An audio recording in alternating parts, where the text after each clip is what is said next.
folks, welcome in. Thank you so very much for being here. I surely do appreciate it. Natisha, thank you so much for the resub. Thank you so much. Yo, What's up, dude? Omni, what's happening, buddy? hello everyone. I'm the last Omnitech, your favorite robot American, and welcome back to Mouse Guard: The Frontier. I am so happy to have everybody here. It's a full house today. I'm so fucking hyped. Hell Yes, yeah. it's so good. For those of you who don't know, it's 2 just years. That's right. not math, but 18 Wait, months. Yeah. 18. This is our second child, is what I meant to say. Oh yeah, we got 2 babies. We got 2 yeah. babies. Hell yeah, 2 babies. Thank you, buddy. Love you. Absolutely. Sorry, I can't math. I'm a little under the influence legally. Legally, if I were to drive, the police would have a problem with me. Yeah, nothing wrong with that, man. One, hype, way to go, buddy. Two, those of you who are interested in playing the campaign, or I should say, in these rules, you're playing Mouse Guard First Ed. Second Ed is literally just Mouse Guard First Ed with better errata baked into the book. It's basically the same. I've been loving this game, and it's been super fun playing with these guys as our little expedition has left the Mouse territories to go and establish a new distant nation elsewhere to diversify the, at the moment, very focused mouse civilization. So in case the worst happens, they don't all just get wiped out. And also so that the overcrowding where they come from can be alleviated by moving to this new place. And they happen to go to where a billion predators are. So let's get a recap from our crew. Talk about what happened. Let's not just do the last session. Let's do, like, this arc, basically, since the Vicar. We'll do a quick one. And if you do good enough, I'll give you not just 1 Persona point, but 2. And also, as a welcome back, Red, I give you 2 Persona and Fate points. Welcome back, buddy. Yay, welcome back. Phil. Do you want to start or do you want me to start, Natalie? You can start if you want. Okay. I killed the Vicar. He said he was going to be in my dreams, and he wasn't lying. We discovered more about this setting's kind of magic and how it works and functions, in that we have a homie that regularly gets possessed by a spirit of old and wages war when he is otherwise outmatched. We took Serpent's Run for ourselves, left behind a high-ranking officer in the Mouse Guard to preside over it and ensure that it is going to be fruitful, and we moved along. I don't know how much more you want me to say, Natalie, so you have enough to say. I mean, we have a bit to recap, because... That's fair. Okay, we continued onward on our journey. Omni, thank you for the gift sub, dude. Holy shit. Man. Well, we were so close to the hype train. We had to get it. We had to do it. Thank you, man. Means a lot, buddy. Thank you very much. Much love. Much love to you, dude. Mm-hmm. We were continuing on our journey, where we came across these mice of a different sort. They are kind of bonded to predators in the region and serve as their footmen. And they attacked us at night, and we fended them off after Dukan and Sayana were sent ahead on a little bit of a scouting run with their tortoises. Indeed. I think that's where I'm going to stop, because I think that's probably enough. That sounds good to me. Okay. I skipped some stuff. 2 Persona or Fate points, your choice, Derek. That feels really good. So let's hand it off. Natalie, go ahead. Thank you. Welcome in. Thank you for the lurk, and thank you so much for the resub, dude. 18-month club, shit. Yeah, Morgan, let's go. Hell yeah, dog. Yeah. That's awesome. We've been incubating this weird little stream baby for 18 months. It's banging on the glass. Oh, thank you, buddy. Much love. All right. So the part that we skipped before Dukan and Sayana went off on their little side mission thing was that we got tasked to go scout a party, if you will, from, I'm blanking on that one town's name where Moonlight is the ruler, but he had sent Midnight. some of his. That's what I said. Gauntlet is the name of the Gauntlet. city. There we go. Yeah. So some mice from Gauntlet were approaching our party, and we got sent to go check it out. We were supposed to be quiet and not draw any attention to ourselves or engage in them unless it was absolutely necessary, and the majority of our party accomplished that. Meanwhile, Giles had other ideas and stayed behind as the rest of the party went back to report what they'd seen and decided to cause an avalanche, which was noticed by the mice, as we found out. Advice is only advice. So that is probably something we're going to have to deal with at some point. But then, like Derek said, we decided to continue forward. We found out from Gwendolyn that we need to decide which predator's area we're going to take over next, either the foxes or the owl. Sayana had been on the side of going after the foxes first, while I think Dukan had preferred going after the owls. Giles' opinion is unknown because he's once again MIA, as he is wont to do. And yeah, we Went on a scouted spirit journey.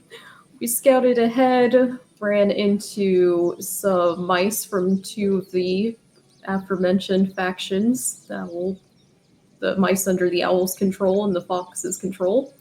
And they both attacked us, which ended up being a good thing because neither party knew that the other one was going to attack that night, which caused some chaos.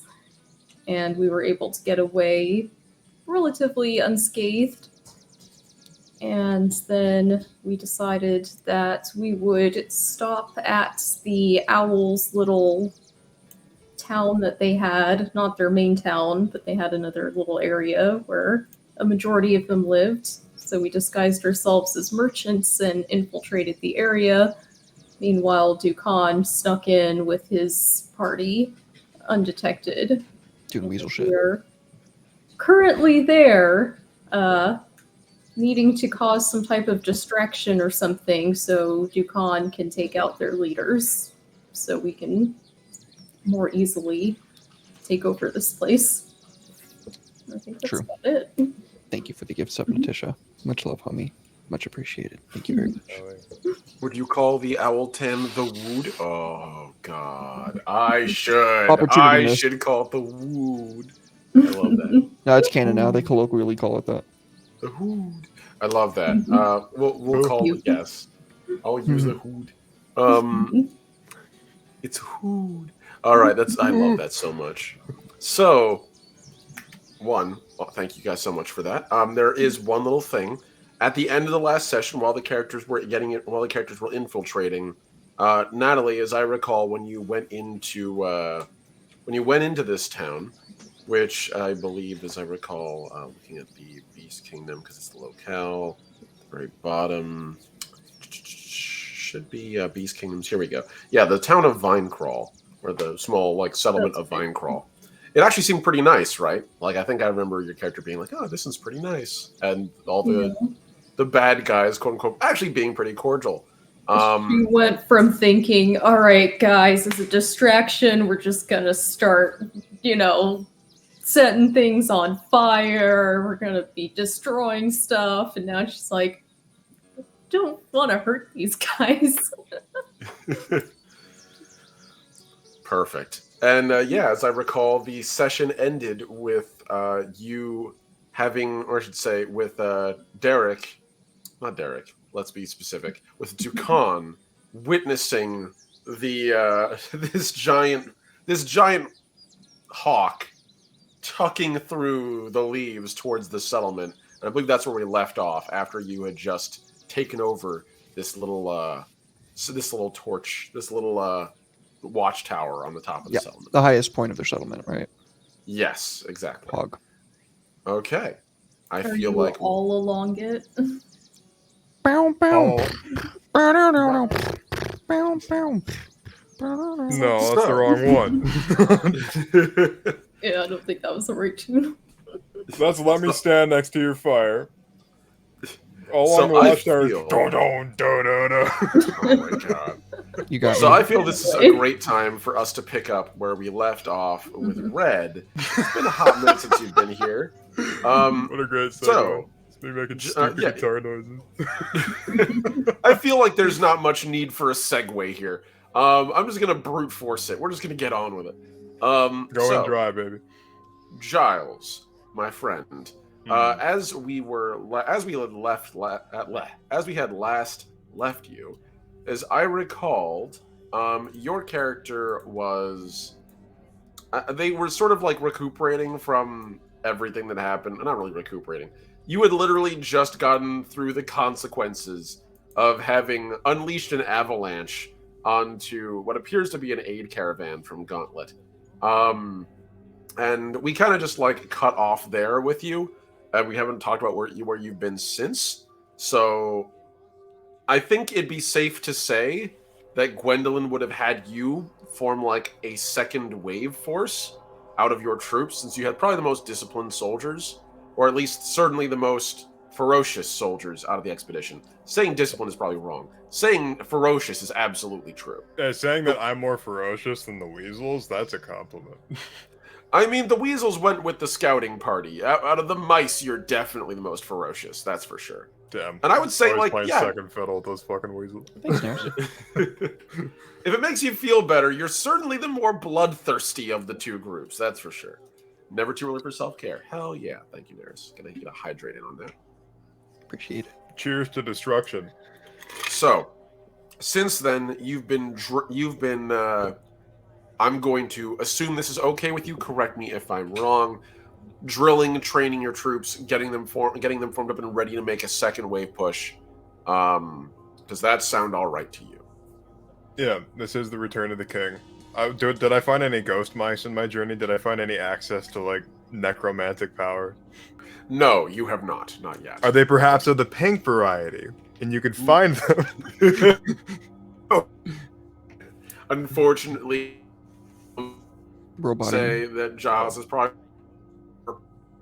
usual. I think that's probably pretty fair. So, the good pipeweed. Yeah, you went all robot-y there, pal. Son of a gun! Anyway, I was going to say, I think it's safe to say that your character has probably been hitting the pipeweed a lot lately. So, the good pipeweed, that potent stuff. Why you gotta call more me out weed like than this? pipe. Nothing wrong, Chief. Nothing wrong with it. You're harsh and my mellow right now, bro. So, Catch up on those harsh browns you're laying on me? Holy fuck. I will say that eventually Gwendolyn would have told you to advance the Wolframites and your tortoise. And after the earlier two groups, which would have consisted of our friend Sienna and also our friend Ducan's tortoises and their respective forces moving up. So you would have been sent as a backup with the express understanding to not cause any undue chaos. You are an auxiliary force to support the other two if they get into trouble. You're Don't setting cause me it. off on my own and expecting me to not do anything troublesome. She makes it abundantly clear and puts a sword on the table that if you fuck up this time, it will be far less pleasant. See, that's just a threat. Yeah, it is. It is 100% a threat. She's past being nice with you. I could take her. But that'd be an interesting roll-off, actually. But yeah. Yeah, I can handle it. So she makes that abundantly clear to you that is your role, to go and support with them, that it's very likely that battle will break out. If it does, commit your troops to it. But see if you can help in any other way. She leaves it up to your discretion how you handle it. But she emphasizes that there are likely mouse in this settlement and that the mice themselves, we're here to help them. We're not here to murder them all. So see what you can do. Be subtle as best as you can. If we're going to be annexing this place, let's do it in the most painless way possible. But yeah, I'll let you know how that works out. Yeah. So, Giles, I want you to make me either a mouse nature or a scout roll. Your call. Okay. Probably gonna be nature because I know my scout's not very good. What happened to Hmm. my roll 22? Ah, That's a great it's hiding question, from me. There we are. I worked Just out gonna- this week for the first time in like a while with Unsworn. Hmm. Oh yeah, I gotta manually roll stuff. Yep. Got Good thing the system's all D6s. Makes it really easy. Oh, that's a great start. So that puts me at a net 0, not -1 actually. Yeah, so that would be considered a failure, certainly. Well, this is like this is kind of like engagement in Blades, huh? So this is just kind of like determine how the rest of it goes. So honestly, I'm one for conflict, so I'm not going to re-roll anything. Okay. I'm going to keep it interesting. So, as your tortoise, Sedney advances forward with your troops, and you have all your respective regiment with you, all the Wolframites sitting at the ready inside the tortoise against the interior walls of the wooden shacks that are built on the backs of these things, the little wooden fortifications. They're all just sitting there ready to jump off if they need to. This area is hostile territory. And you've been made abundantly clear to understand this whole area from this point on. This is Beast Kingdoms. This isn't even Midnight's territory. This is officially the territory of the Beast Kingdoms. And the place where you're headed to is a small town by the name of Vinecrawl. Vinecrawl, relatively speaking, or I should say, like, it's a medium-sized town, but it's still a town. We're not in city size yet. We're in like a medium-sized settlement. From what you've heard, it is ruled over by a beast, likely one of the owls, one of the Owl Empire's subordinates, but you're not sure who. There's very few details. You're not sure precisely. God, there's no way to get around saying who. Whom would be verbally That's correct, who and you with wouldn't an make M a at the end. stupid It's just pun. as bad. I still probably but would have found yes. it funny even if he said whom. Exactly. Point is, they're not sure precisely who this particular individual is who rules this roost, but it is owl territory. So you can expect owl or bonds mice in this area, or, the subjects of the owl, as it were. You, thus far, have not encountered any mice from this particular group. And in fact, you, thus far, as you're going along, everything seems to be perfectly normal. Your troops are all waiting quietly, eerily silent, as the tortoises. The only sound really being the shuffling of the tortoise beneath you and the labored breathing as they are just powering forward the whole way through. And so, yeah, no, it's eerily quiet the whole way there. Do you just press on, or what do you do? What's your approach to this, Giles? And Giles. I always like to think of my characters not from like an alignment perspective, but more so from like a color palette perspective. That's one thing that Magic introduced me to, and I always use it for my characters. I think Giles is very like green with just the slightest hint of white in there, because he obviously likes order to some extent. There is like a method to his madness, or like method to his like wild side. Yeah, he's pretty stompy. Yeah, he is very stompy, but I think there is like a white side to that. So That's fair.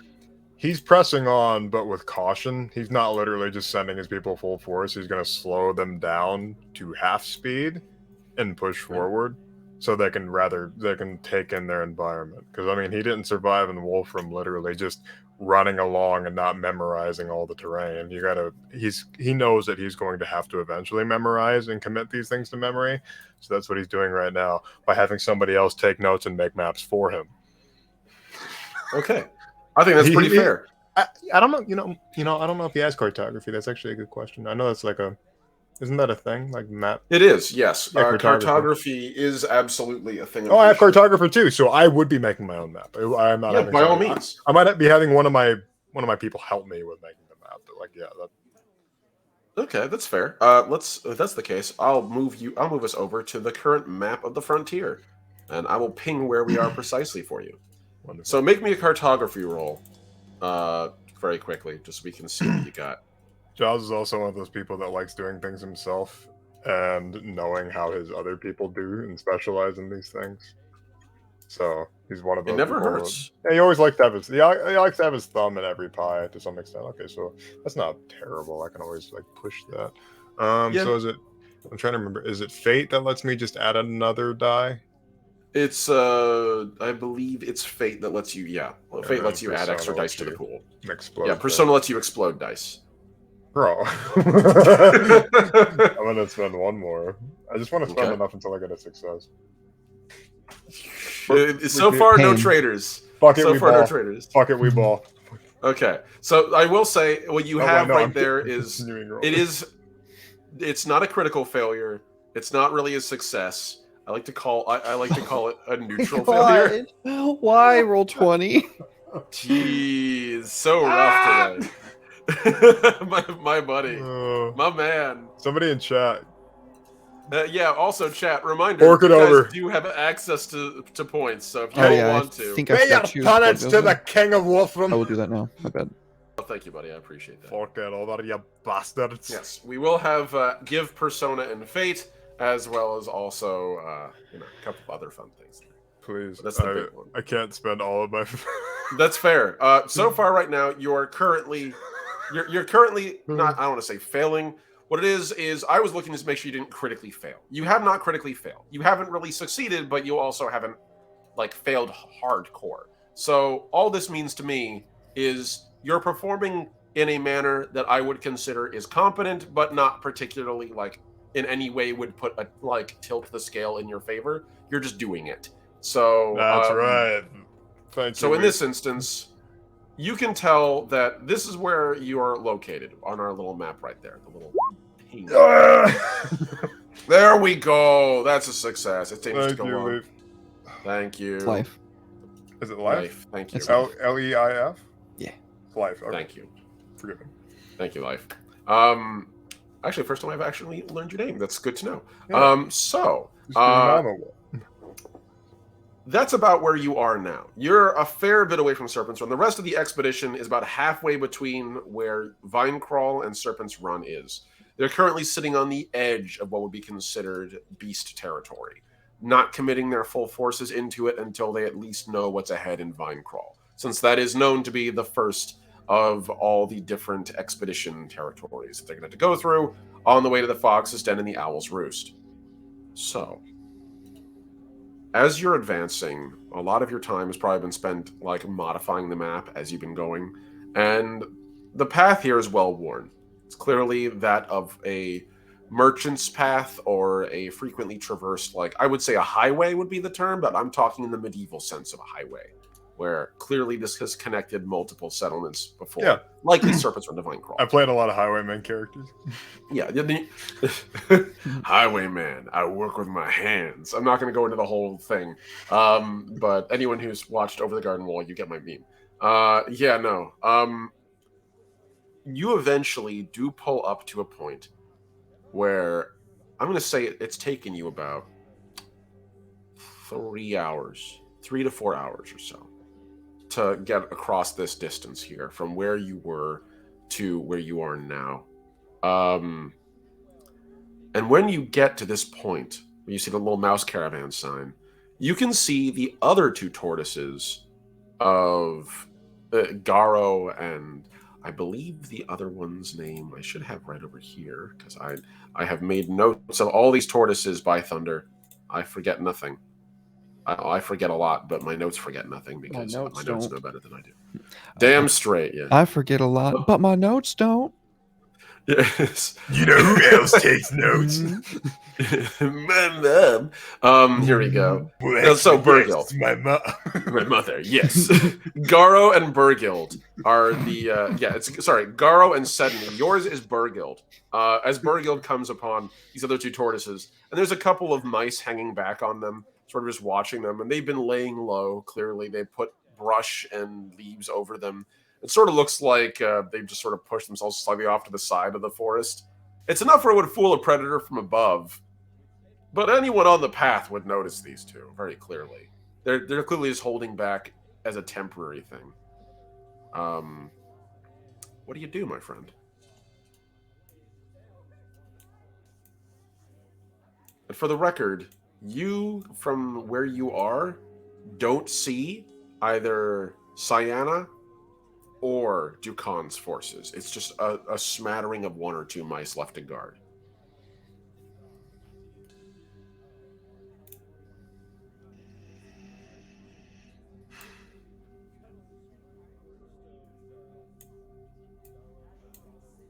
Engage.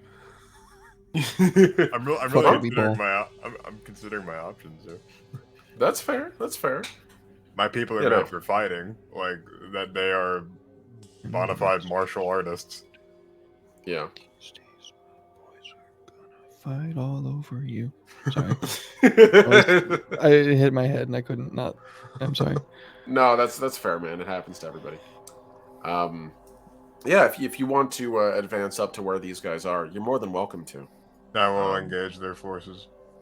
Okay, so these mice, these tortoises are your tortoises, at least I should say. They're not like they're not adversaries. They are yours, very clearly. And as you approach up, you see one of them from the bush just pop his head out and just like whistle over to you, sort of wave your tortoise towards him, and it just sort of pops out. And he's clearly wearing just a standard guard cloak, has a bow, just looks up. Hail, Giles of Wolfram. Our forces have advanced. They're attempting to infiltrate Vinecrawl, see what they can find up there. They're doing their best to masquerade as merchants, and they've done a pretty good job of it so far. I didn't realize you'd be coming after them. They're disguising themselves. Minimally, you know. It's just a matter of looking less like soldiers and more like merchants. They took a wagon, put a couple of barrels on it, and put most of their weaponry underneath it and concealed that which they didn't otherwise need, but they don't know what cloaks mean around here, so... He looks over at Arabelle like... Yeah. There's this look of disapproval, like... Man... Arabelle, who's standing next to you with the same like tabard as you can see depicted there, like ready for war, as most of your troops are. They are basically like waiting to drop off this tortoise like an APC and go into a sword fight. And even though she's bearing this war banner, just sort of like turns over to you and gives you a shrug. Oh, it makes sense to me. We don't know what we're walking into.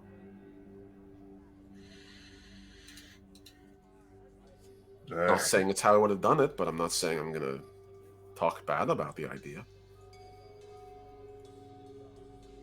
Let's approach from the opposite direction. Can you at least give me a point in which direction that they took to the city? The mouse nods and points right down the same path. They just walked along here. Some of our scouts noticed that they were grabbed by a couple of what we assume are the Owl's soldiers. They didn't appear to be apprehended, though. I think they just escorted them to the city. The Weasels, on the other hand, they went into the brush, and he points literally just like in the direction of just the woods. And you can't really see, you know, you can see like the passage where animals might have gone through, but spotting where a weasel squeezed through leaves is very hard. It's not like a large animal that leaves a path very well. Right, a squeezle, if you will. A squeezel. Yes, indeed. It is Weasel Wednesday, after all. Weasel Wednesday. Hell yeah. You know, so he just sort of gestures in that direction. We lost sight of them around there, but they said they were planning on infiltrating the city in a somewhat more aggressive fashion. I couldn't tell you precisely how, but something about using the trees to go above the ground. That's all I really know. You haven't heard hide nor tail, and, well, just over the crest of the hill you can see the city, so it's pretty big. We haven't heard any real commotion, though. No sounds of fighting. And you realize, like, there's only, like, maybe 4 mice here to watch the 2 tortoises. Like, it's 2 mice per. It's an actual skeleton crew. They're just here to make sure the tortoises are okay.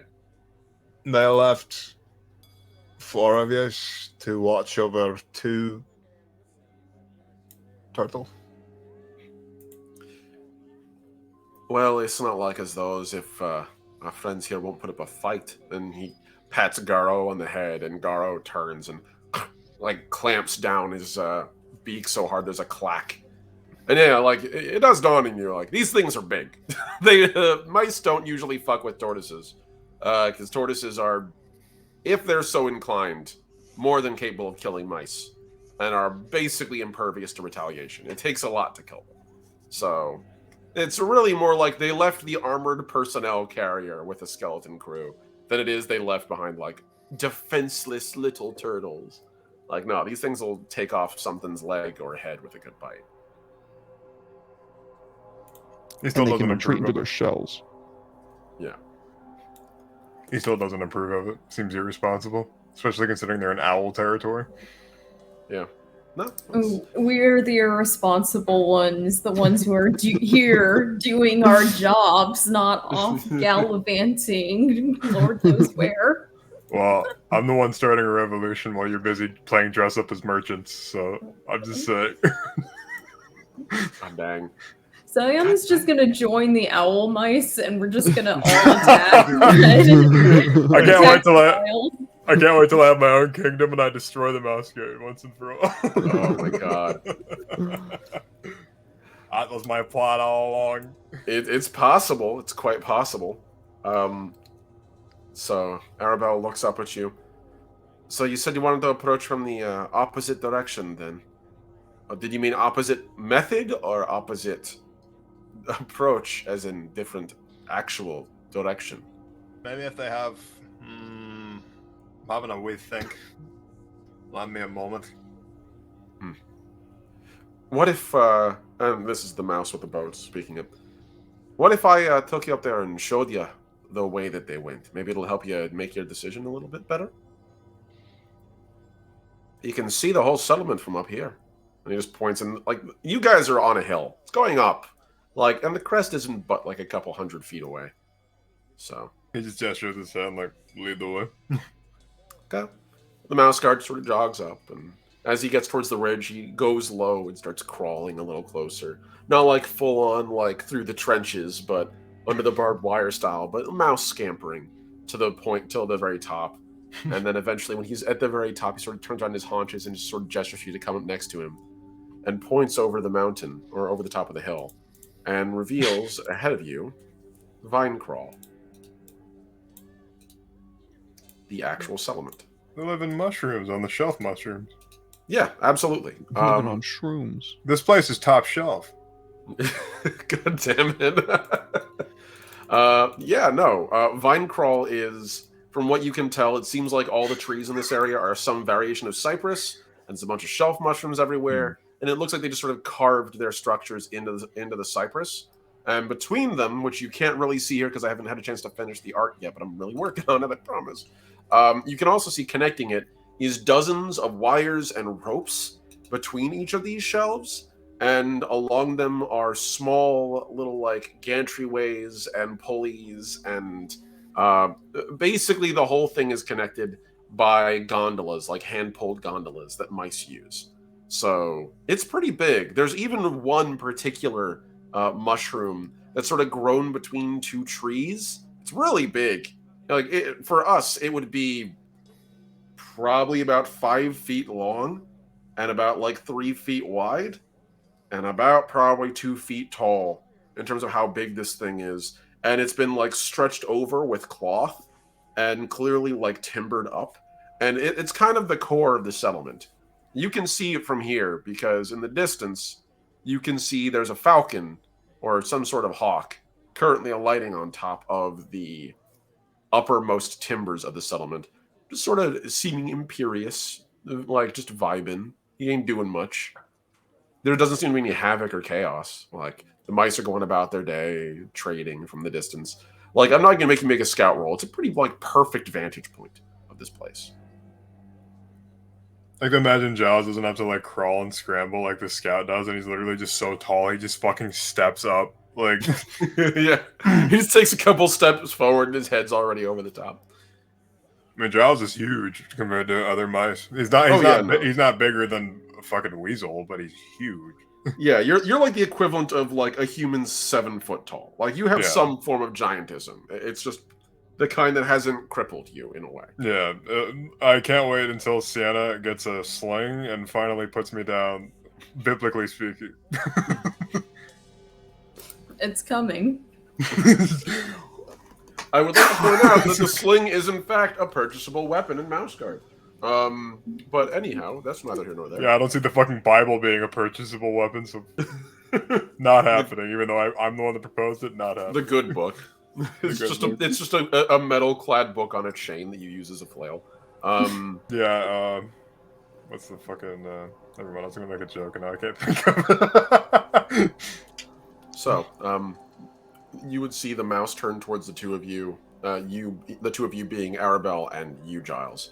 It says, "There you go. If you go further along the approach, we're pretty sure it's being observed by some sort of guard force. We're not quite sure what they call themselves or precisely how they operate, but the biggest thing we can tell is they appear to use cloaks made out of feathers, and they have some forms of crossbow usage. There's other ones amongst their group as well. We were able to observe when Sienna's group was escorted into the city. They appear to have globes of some kind. They glow. I'm not really sure what's causing the effect. I don't know what the significance is either, but they appear to be leaders of some kind." Oh, really? Should have talked the Elder into coming with us. I don't understand anything of these alchemical concoctions. Arabelle has like a very quick little chuckle at the thought of the old man with all the alchemical formulae like sprinting after you guys in combat. Shaman. Shaman Seamus. If that isn't his name already, it is now.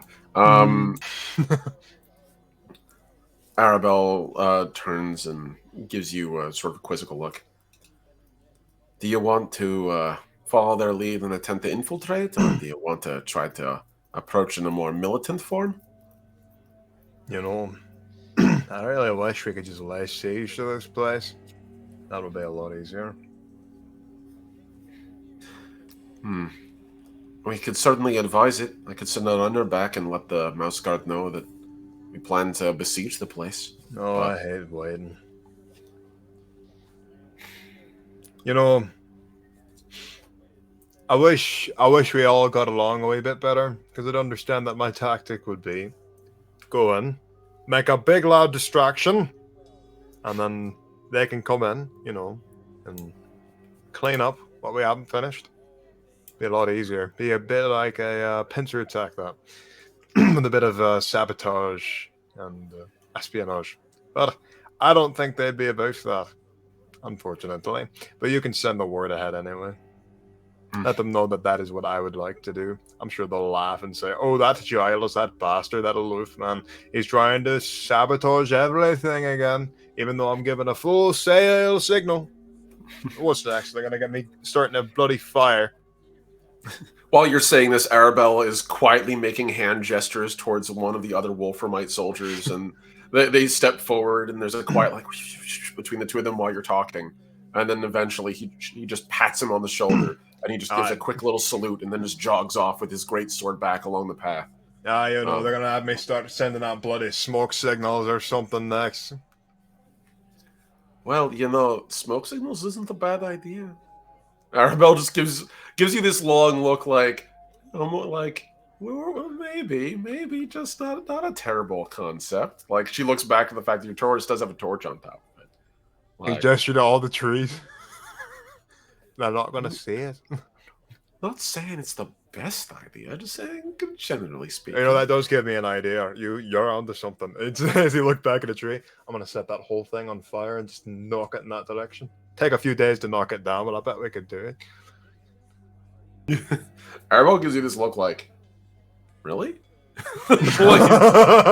Like, she's used to answering your orders, and if your order, she does not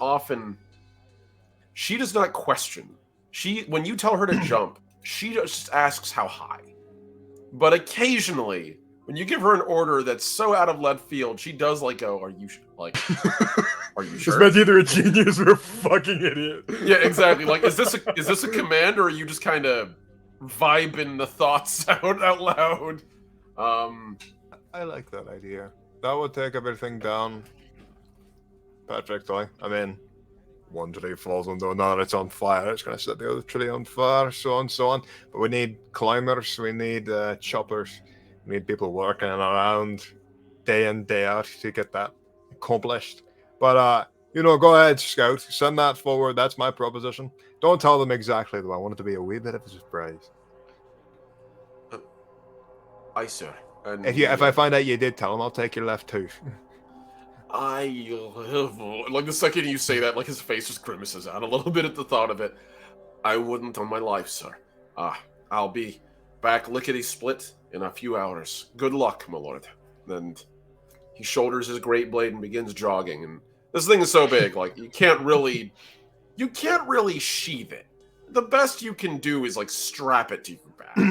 And so he's just like, fuck it. He's just carrying it over his shoulder like a fishing pole. Get yourselves a wee bonfire going at the base of, I'll figure it out. I'm sure it was a proper tree to hit. Did you want to try to get closer to the settlement while you have our troops take care of this? Oh, See if we can spot the others? I want to get as close as possible. I don't expect the first tree to combine with another one, but setting one on fire, set the whole canopy on fire. Alright, we'll get to work on it. I think the smart move, if I can advise, be to begin weakening the tree's structure and then setting fire to it. The second we light it up, they'll spot it. And there is a falcon over there, or a hawk, or some sort of bird of prey. Oh, I remember when I was first your age, and I led my first siege to a group of bandits that lived out of a tree. You know what I did? I had a bunch of big, scary mice like yourself. We went and gathered up a bunch of termites. Oh yeah, termites, put them all in a cage, led them over to the tree, dug a wee hole with some drills, let them in there. They wreaked havoc. All we had to do was push. Like she just sort of like listens. She does this thing where like even though she knows you, she's worked with you long enough to be like a little bit past the honeymoon phase of like I'm working with the Lord of Wolfram, and more into the I'm working with the Lord of Wolfram and he's very eccentric. But there's still those moments where she listens to your stories and just kind of like gets lost in a little bit. She's like, that sounds really cool. I kind of like that idea. We'll have to try that again sometime. Maybe when we get to the Owl's Tree. Man, keep an eye out for termites. So I think I this live is my glory days. So I think this is a perfect moment for us to flip from you over to the other two. Who are eating the termites. Foreshadowing. Dun, dun, dun. So, Sienna, I believe we left off with you last. Derek, would you put us to like some slightly cheerful music? Sure. Thank you. And yes, Red's accent is for the like I fucking love it. Thank you. Perfect. I don't often do the Scottish, but when I do, It's very appropriate for Mouse Guard. It's very appropriate. Oh, I. So, Sienna, we last left off. Your character and your small group of Mouse Guard in disguise have infiltrated into Vinecrawl. And they are now basically just sort of relaxing there, more or less. You had a pretty big day getting in. You so far have not run into any kind of like violent oppression, and from what you can see of the mouse citizens nearby, they seem like they're quite content. Like, it's almost idyllic, weirdly, this little place. Obviously, the hawk casting its shadow over the area is more than a tad intimidating, but even the other mice don't seem frightened in any way of it. Sort of walking around about it. Even a number of them approach its plinth and engage in conversation. And you can't hear from here, but you can see very clearly that it appears to be a conversation being held in an almost positive light. Interesting. Also, you did recently get like an ass load of really good apple cider, which had just been squeezed out. I had not forgotten that. You guys got it on the house and a fair bit of it. Plus, also like a couple of other snacks. You could sit down for a little picnic and rest for a moment. Is our escort mouse still around, or did he leave already? Oh, yes, that's right. I'll just get down there. Yes, Trevor, you can see he is still relatively nearby. Not still far enough away to give you all privacy. He's not. He's doing his best to not encroach on your like actual, personal space. He's far enough away where you can hold conversations without him listening, but he is still within line of sight and clearly keeping an eye on you all to make sure that you're all, one, enjoying your stay, and two, not causing any trouble. Yep. Well, also casually keeping my eye on him while trying to make it look like okay, good, our guy's still there, so we don't get lost or anything. I start talking to my party about what we have to do while we're here, and how obviously we don't want to hurt any of these mice because they're innocent, even though they serve a predator. They don't know any better. So Sayana is thinking that we cause some type of distraction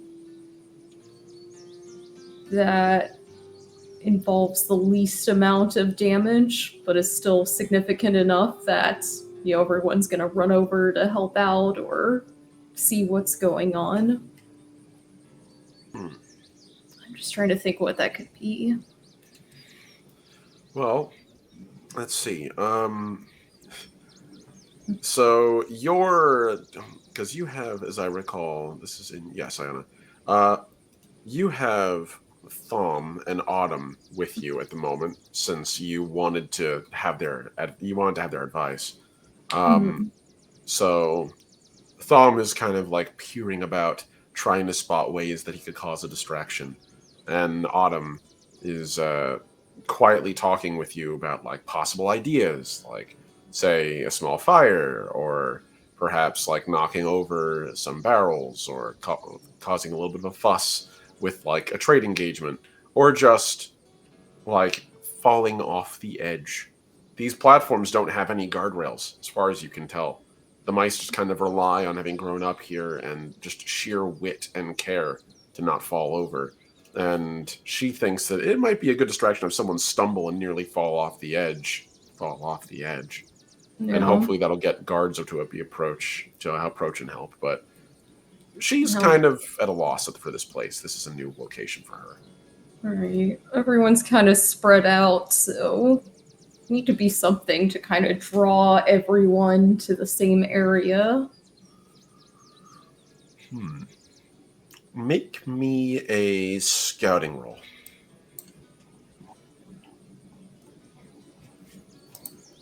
I wish I had better skills.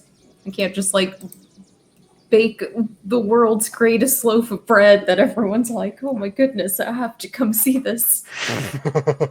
I mean, I will say using food as a distraction is entirely reasonable. You actually, don't forget, you just came over from some dudes who were selling free apple cider or giving away free apple cider, and there's a huge group over there, and they are all raucously partying, because it's not the like gentle non-alcoholic cider. This is the strong stuff, because those apples fermented before they made cider out of it. So yeah, no, that's entirely a viable option if you want to go about it. You will want to mark that as a failure. So, continue. I'm sure that I've got some supplies on me, as well as some form of currency or something that can be traded for supplies. Yeah. Yeah, you guys do have I a big meant barrel. more like in the form of easy to trade currency. You know, trading a dress for a bag of flour isn't a great investment. It's a barter culture. Well, you do have a bunch of little trinkets on your own person. Your character is kind of blinged out. Yeah. So you could always like take a brooch or something and sell that if you wanted or trade. Yeah. Likewise, also, you do have a couple of barrels which appear to be filled with like, I believe it was a little bit of like grain. So you could always try to trade that or just use the grain. Mm-hmm. Sayana is going to find like some type of griddle or hot stone, something that you could make flatbread on, and she's gonna make pizza, which is something from her region. It's we'll just call it a flatbread because pizza sounds too a red sauce flatbread. Yeah, but Pizza. yeah, they've probably never had anything like this before, so I'm hoping it's gonna be like, oh my gosh, that's fair. new food. All right, yeah. You know what? That justifies a baking roll to me. Give me a baking roll. Let's go. Pizza. Ooh, okay.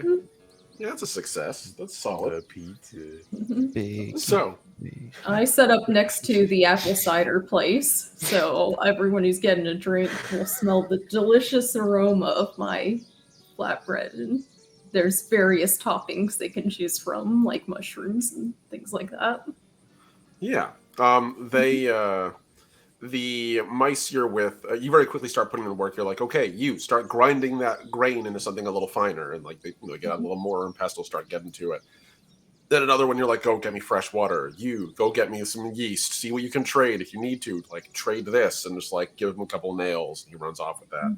And after a couple of minutes, you've got a little area going. There is like a little communal sort of like baking area or like fire pit nearby. So you kind of just take one of the rocks from that and use that as a hot rock to cook on top of. And before you know it, you got a pretty nice flatbread going. You're used to campfire cooking, so you can actually do a fair bit with it. And before you know it, like a couple of mice are like peering over their eyes over where you guys are. A couple of like these white-robed, like silken clothed mice sort of like wander over like, well, what's that? That's new. I never had one of those. Flatbread. Flatbread. Get your flatbread. New invention, straight from Serpent's Run. Be the first to try it. A couple of them sort of look at each other like, oh shit, yeah. What did she call me? Get it on the go, no mess. Perfect hand-sized portions. Any topping you'd like. I've never had a paw-sized portion before. That sounds delightful. And like a couple of them walk over and they take out coins of coin purses and offer coins to see if you're interested in trading for it. But I don't know whether you want to do it for free or whether you wanted to just do it for like actual like currency or not. We'll do it for free. That way we draw an even bigger crowd. Free food, free drinks. If anyone in my party is a good singer or musician or something, we'll have someone start some music. Okay. I'm going to see about That's Autumn's beautiful. performance role. That's going to be interesting. God, I can't wait to fuck up this nice party you have going.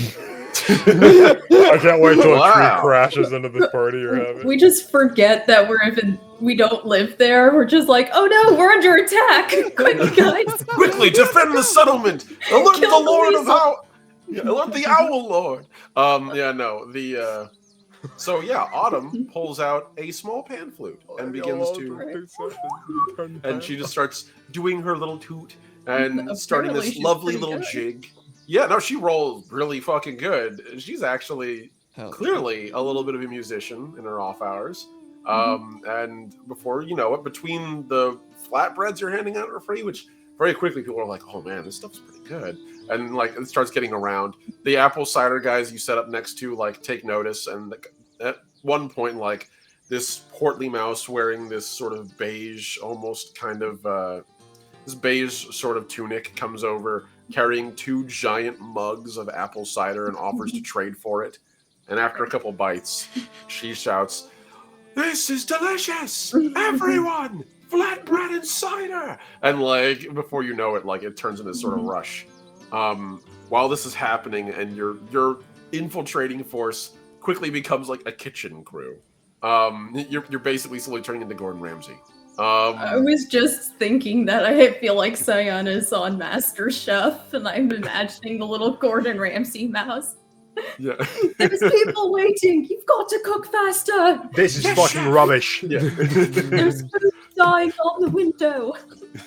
Unbelievable. It's unleavened. After as you're doing this, and like your group is starting to become sort of consolidated down, Thom pops over and whispers in your ear while he's like bringing over like 3 flatbreads to put onto the hot rock. If you'd like, I think I might be able to sneak our way out, and I might be able to sneak my way out of here while we're all doing this. Do you want me to do that, or did you want to try to get out?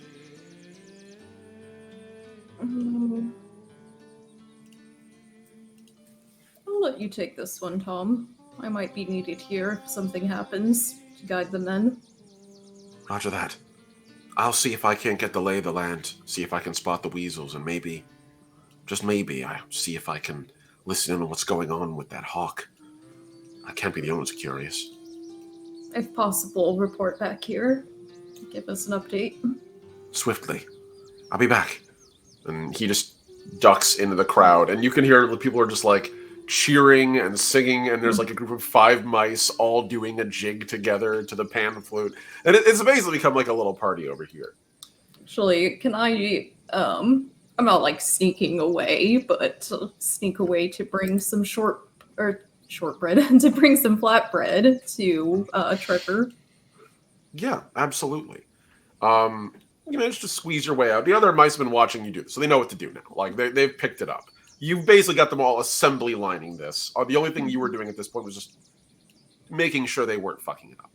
And so yeah, no, you can approach Trevor. He's sort of still sitting there, like leaning against the wall, and you can see he's sort of picking his tooth with one of the quarrels that he has, one of the actual like metal tipped quarrels for his bow. And as you approach, he just turns. You appear to have made yourself something of a name here now. Took very little time, didn't it?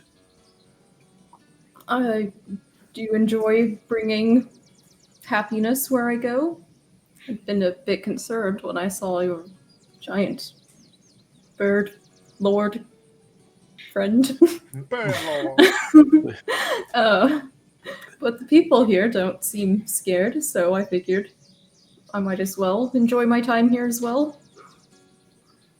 You would see Trevor's eyes would sort of turn upward, and over the canopy, which again, this whole area is canvas stretched over it from tree to tree. It's like a giant awning, basically, a giant pavilion stretched over this fungal-like floor, and you can see from the light above the shape of the hawk, and every time he sort of shifts and casts a shadow as big as buildings for you guys. And as he looks up, and you can see just looking where the hawk's head would be. We're rather lucky here, you know. Could have been worse. I've heard some horror stories from other parts of the Owl Kingdom. Thankfully, Seer's not a terrible master. Is that flatbread? It is. I hand it over to him. He just takes it and nibbles a little bit, lets you keep speaking, but he was just like, oh, is that food? Anyway, you're gonna eat that? Yeah, pretty much. Yeah, straight up. Well, having most recently hailed from Serpent's Run, it's just a welcome change of pace. Mice there aren't entirely always happy with their rulers.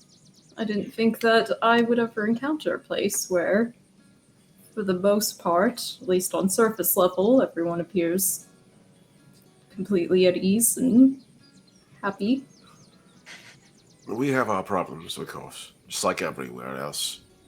But then he tears a little chunk of flatbread off and nibbles on it, and just like it's one of those few moments where you remember, like, oh right, They're mice, and like Mhm. he just puts it in his mouth, and it goes from being like this intimidating character with a crossbow to this mouse stuffing his little face with flatbread. I was Um, imagining him holding it and just being like, yeah, pretty much, just Like like a mouse. cheeks fill, and then just nibbles it away.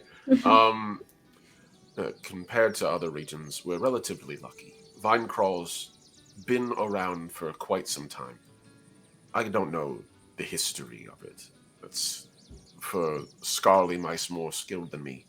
But what I do Sure. know is Seer is supposedly descended from, I guess, royalty of a sort. Sort of picks his teeth, and you can see like he gets a couple of like bits of like seed that weren't fully crushed by your crew out, but it's still delicious. Like it's just like it's like a whole grain flatbread basically is what you made. So You were originally from here then, I take it? most of us are. There is those who travel among the beast kingdoms, but well, within the settlement you're safe. Out of the settlement, they are What is- predators. Apparently, you're not on friendly terms with those of the Fox Kingdom. No. The Volpine are a menace.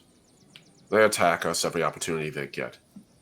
Vinecrawl is nicer than many of the Owl Kingdom's other settlements, but it's not as heavily fortified. We rely on height to defend us, but it does very little to protect our caravans. And Seer can only be in one place at a time, and the Owl often has need of his counsel. So, unfortunately, he can't guard every caravan going up north.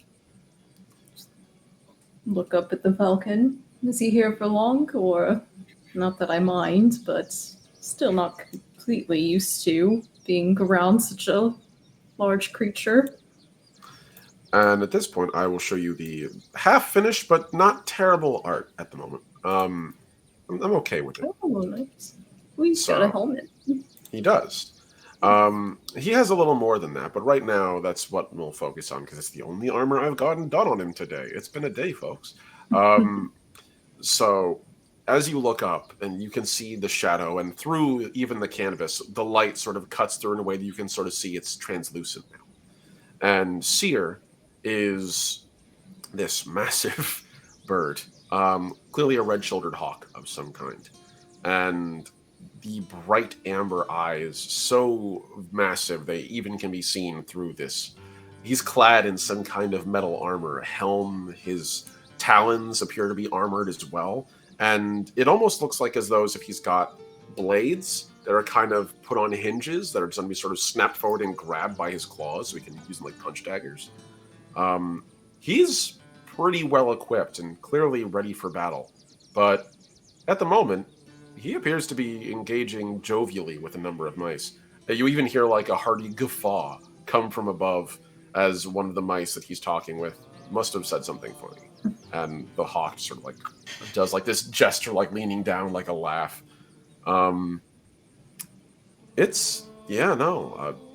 Weirdly seems to be like a symbiotic situation here for the most part with him. That's While you're I looking, want you to think. yeah. So While you're Yana looking just, up, go ahead. Sayana just leans in, just goes, "Does he ever eat any of the mice?" Of course, he is a predator, but for the most part, Seer is... It's complicated. You get used to being in the beast kingdoms. As you grow old, you realize that you're not the most important thing in the universe. As I understand, it's something that everyone comes to, but here you learn that very quickly and very young.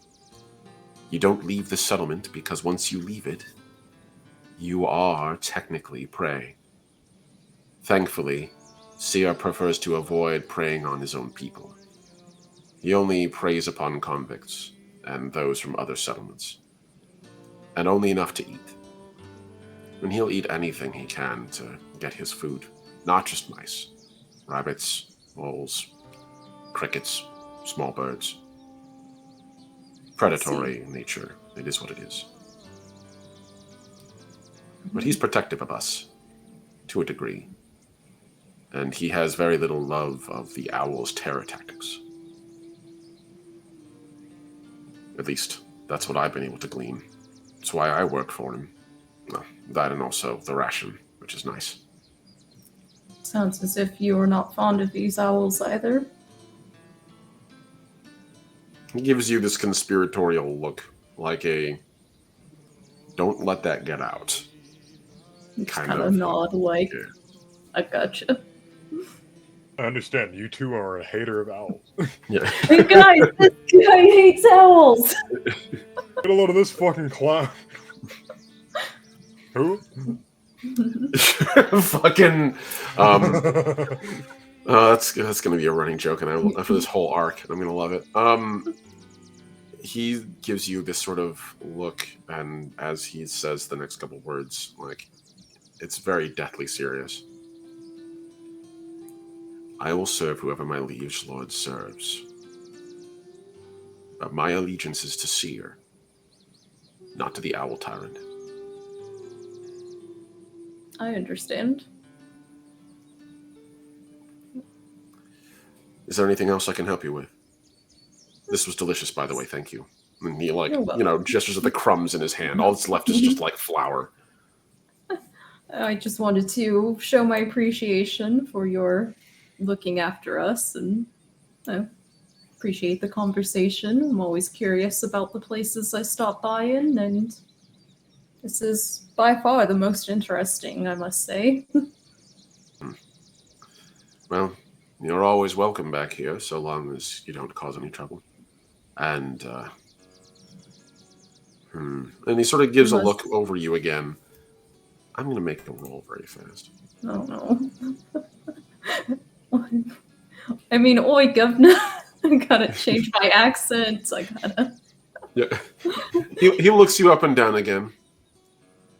I've never seen people from Serpent's Run wearing their clothing. It must be some new style. It looks good, though. Not very practical for travel, but for a merchant, I imagine. Well, yeah, the best way to show off the wares is showing them off. He nods, and that actually gets a little bit of a smile out of him. Well, do be careful. If you go back on the road again, I hear that there's some sort of commotion going on. Not sure what's happening, but what few scouts I've been able to intercept say something's going on over in Midnight's Empire. Not sure what, but... No. Out of my own morbid curiosity, having originally been from there, if you hear anything else, I'd be curious to know what exactly is going on in my old hometown. This is definitely a role if I've ever heard one. What would you like to use for a role to convince him to give you more information for? More information with that sentence. Persuader. Like, Yeah, I'm trying to persuade him that I'm just kind of a nosy person. Just like, gossip about my hometown? Do tell. Absolutely. Go right on ahead. Oh, yeah. Oh, God, yeah. No. And I think that's fair. I'll make this roll off of roll 20 so you guys can't see it. How dare. Okay. He's cheating. All right. So I will say, right now, you are succeeding by a 1. If you want to use a persona point to make those sixes explode, you might be able to get more information out of him. If you go further. If you go even further beyond, there might be more. Yeah. Thank you for saying that. I was thinking that. No problem, buddy. One. There you go. And then... Yes, you get the other one as well. Okay. That's still something. Yeah, that's 2 successes. So that's a success. That's 2 successes over. So yeah, no. So when you say it that way, he looks back at you, and there's almost like a pity in his eyes, like when you mention that you're from Gauntlet, and he stretches and leans back against the tree. You didn't hear it from me, but There's talk of armies moving from around Gauntlet. Some kind of large caravan. I'm not sure what kind, but you've heard talk they're armed. Not sure precisely the exact composition, but whatever it is, it's enough that certain beasts have been talking about it. I think they're the reason we haven't heard anything from Serpent's Run. Did you have any friends or family back there? Some acquaintances. Then I hope for their safety. I appreciate Knowing it. Midnight, he would put the whole town to the torch before surrendering it to the serpents. So, with luck, it won't be the case that the victim won't be able to hold them off. Miserable though he is, he's certainly preferable to that tyrant.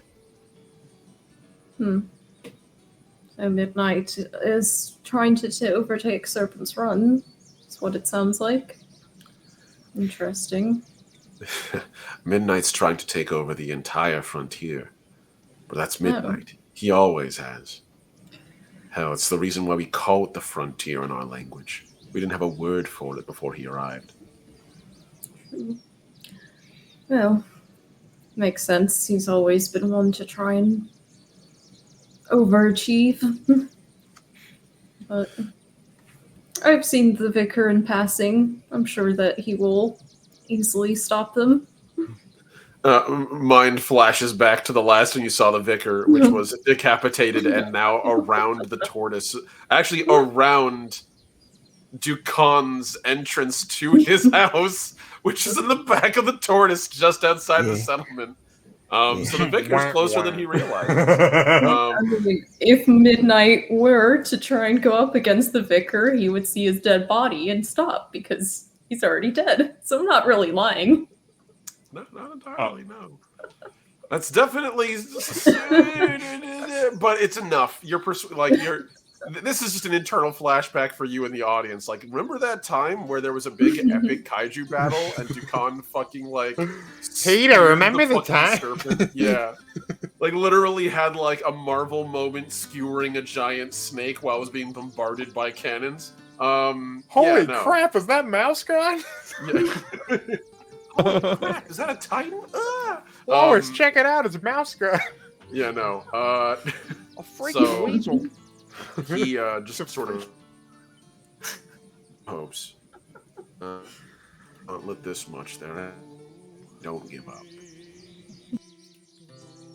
Or AI game, Did that AI get game master.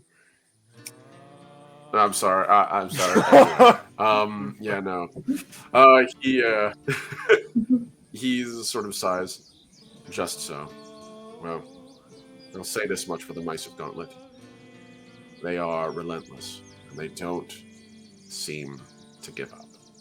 So, hopefully they turn that into something more productive than trying to constantly assail us.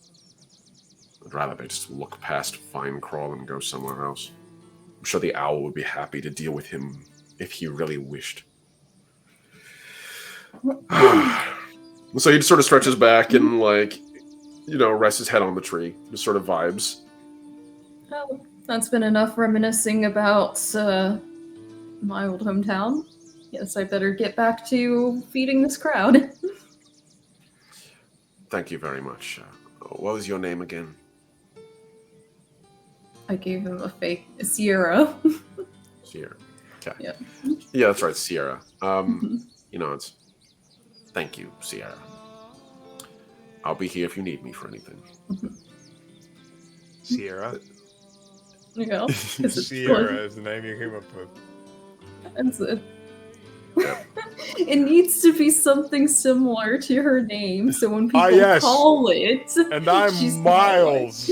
Miles of Small Thumb. Instead of Cyanna the Small, she's Sierra the Super. And I'm Snookums. Schnookums. All right. I feel like I would this have been is... like Schmeef or Smeggly would have been good. It's too close. We're about an hour in. If you guys want to take a bio break, now's a good time. Yeah, let's go for it. Crazy shit. All right, don't go anywhere, folks. We'll be right back with more Mouse Guard.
Back, folks. Welcome back. Thank you so very much for waiting. I certainly do appreciate it.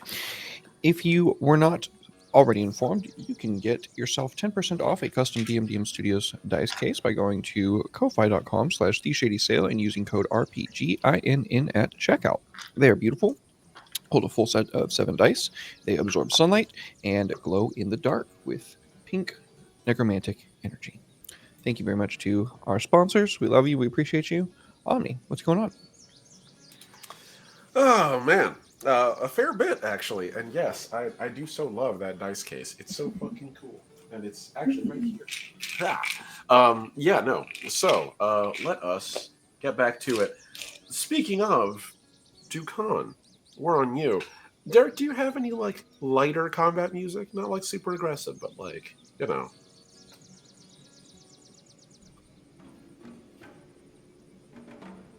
Perfect. Perfect. I love that. So, Derek, Dukan and his force of weasels, including your apprentice, who is, weasel in every way but the biological, have managed to take this outpost at the very top of the settlement. So far, no one has caught you all. It's been about like 5 minutes, and at the moment, what did you do with the guards there? Did you kill them? I can't remember. Did you kill them? Okay, you just knocked them all out. No, we went for non-lethal. Yeah. Okay, that's fair. So you just sort of like knocked all of them out, like smacked them about, and they're all sort of groaning, and like at this point, Cole has finished tying them up into like a little ring around one of the posts, and has thrown a cloak over their heads so they can't see, and sort of walks over to you, and the little mouse, your would-be apprentice, sort of gestures towards them and then towards the entranceway. I don't know how long it'll be till more of them come. I look down at him very proudly, with like a smile on my face, like, we cross that when we get to it. We must learn all we can from them while we have them. We must shut down any communications. I can see what I can do. They have these speaking tubes up here. And he gestures to the right. And you can see like there's a set of tubes that are poking out of the ground. And they literally just look like hollow reeds. But you can see on the top of each of them, there's a little flap made out of brass. And around it, some kind of cushion like they made out of rubber or leather. It's sealed on there pretty tight, and it's held down with a little simple metal latch. Same thing like you would have for a pickling jar, basically. Just simple little sealed latch. You can hear like muffled sounds coming from within them, but nothing like extreme yet. The second you pop one of those open, you'd probably be able to hear elsewhere in the tree. So, but they wouldn't be able to hear whatever you're saying and doing up here. So just be aware of that. Mm-hmm. I'll let you gather information, but you need to be sneaky to do it. Okay, I can do this. I am Weasel. Yes. Okay, so I am going to have Dubois listening, and if they are sending any messages up, then he's going to Han Solo his way out of the problem. We're fine up here. How are you? Okay. Okay. An excellent choice. All right. So, at that, Cole's going to give you a little nod and turn towards the other weasels and sort of like wave his hand like, shut the fuck up. And the other, meanwhile, Squeeb and Grumble are over here like pulling a cloak between the two of them. Like, no, come on. Their names are Squeeb and Grumble. Yeah. And that's a treat. Cole just like waves his hand like, shut the fuck up. And the two of them sort of give him this look like, and just pull their snoots back. I just kind of like let out a little like... And they both just look at you like, fine. Alpha says no. And like, Squeeb just kind of sees this up and like just pulls the thing entirely. He's like, yes, it's fine. And you can see Grumble just gives him this look like, I'll fucking kill you later. And they both fall quiet as Cole pops open the top. Everyone you make a scout roll specifically. Because everyone else is going to have to as well. Boom! That's awful. Oh my god. I'm going to spend a thing. Okay. That is, oh fuck, that is agony. Okay, I'm going to take the L. Okay, that's fair. It's perfectly fair. So, you he pops the little top open, and out of the group, Grumble and Squeeb are both dead silent. They've taken your order to shut up, quite like literally. They just like aren't even moving at this point. They're just like frozen in place, refusing to move. And you hear the like a pop sound, like sound as he pops the top off it. Yeah, the sound as the leather pops off the top, and there's a little bit of shuffling. Dukan, as you're sort of standing there, like you sort of hear like a little, like you sort of lean forward to hear, and as you do, there's a little like clang as your armor sort of like shifts a little bit, and Cole like scoots a little bit out from his feet, like slide out from underneath him, and he kind of just ends up like almost like, well, let's be real, crotch hitting himself against the pipe in front of him. He stops himself before he like hits it hard, but like it's enough to make like a shuffling sound. And on the bottom end, you can just hear a. Is there someone there? Do you need anything? Is this the? Yeah, this is the lookout. How's things up there? And like you can hear the sound is like echoing because it's coming so far along. Like the tube is literally like bouncing up the tree, and the only reason why it's coming through so clearly is because no one else has the tube open. It's just you guys. And Cole just kind of like. I looked to Cole like. Make it go away. Make it go away. Okay. Dukan will sound like a mouse with severe scar tissue of the lungs. Hey, yo, I got laryngitis. Yeah, I was gonna say, yeah. a mouse with 30 years smoking. Well, let's see. Okay, we're gonna do this. I remember when they first invented mouse guard. It was actually okay. I always hated it. Yeah. But there was a second edition that made it very. All right. So Cole clears his little throat. Yes. No, we're fine up here. Just observing the canopy. Everything's fine. That is slipped. Pop the top. How are you? And you just hear like a pause as it echoes down. We're fine down here. Thank you. Strange, but thank you. It's fucking Squidward. You're underwater. Perfect. Wait, because he was doing Squidward's voice. That's why he was underwater. Exactly. It was just thank you. We're doing fine. And then just like the top closes on the other end. And once that happens, you hear the ambient noise from the rest of the pipe system coming out. And at this point, I'm going to say, make me a... what would this work for? Describe to me how you're gathering information from this, like, huge amount of data, my friend. I want to know. Do they... When you say data, you mean like parchment, like notes and stuff all over the place? Well, you have like you have a speaking tube that currently you can sort of hear. You can hear people who are talking near it at the moment, on most levels. So it sounds like a bunch of people like talking at the same time on the other end. And yeah, no, you do have the watchtower up here. There appears to be like a couple papers here by like some parchment, some scrolls.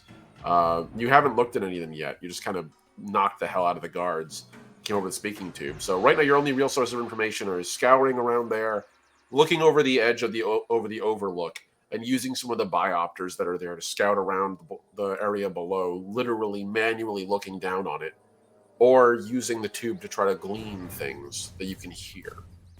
Those are your three options. Can I propose a fourth option? Yes, by all means. I would like to stuff a piece of cloth into the leader of these guard mice's mouth and slap him in the face a couple of times before holding him over the overlook. Okay, we're in the Batman this. I'm all right with the Batman. So we're the wild card option now. We're falling in Vegas. We're throwing him off the dam. He's going. He's out. Okay, so Oliver is about to fucking take a trip. So nice I'm going to. There's only like a number of the troops that are at the top of this place are there's like a couple of owls, bonds, mice here, all clad in different songbird feathers, and there's one torch mouse who appears to have like a blackbird's feathers over his shoulders, and he's the one you'd be slapping if you're trying to go for the leader. Absolutely. Yeah, no. I'm gonna He's wearing a Right pretty now, fancy he has getup. like a cloak tied over his head a little bit, like you put a bag over someone's head when you're Yeah. trying Okay. to like. Cool. Good. Yeah, same thing. So It's I make not sure that I super strip tight, him but of it's his like bandolier and whatnot, though, before I do so he doesn't have any of his tools of his trade nearby. okay.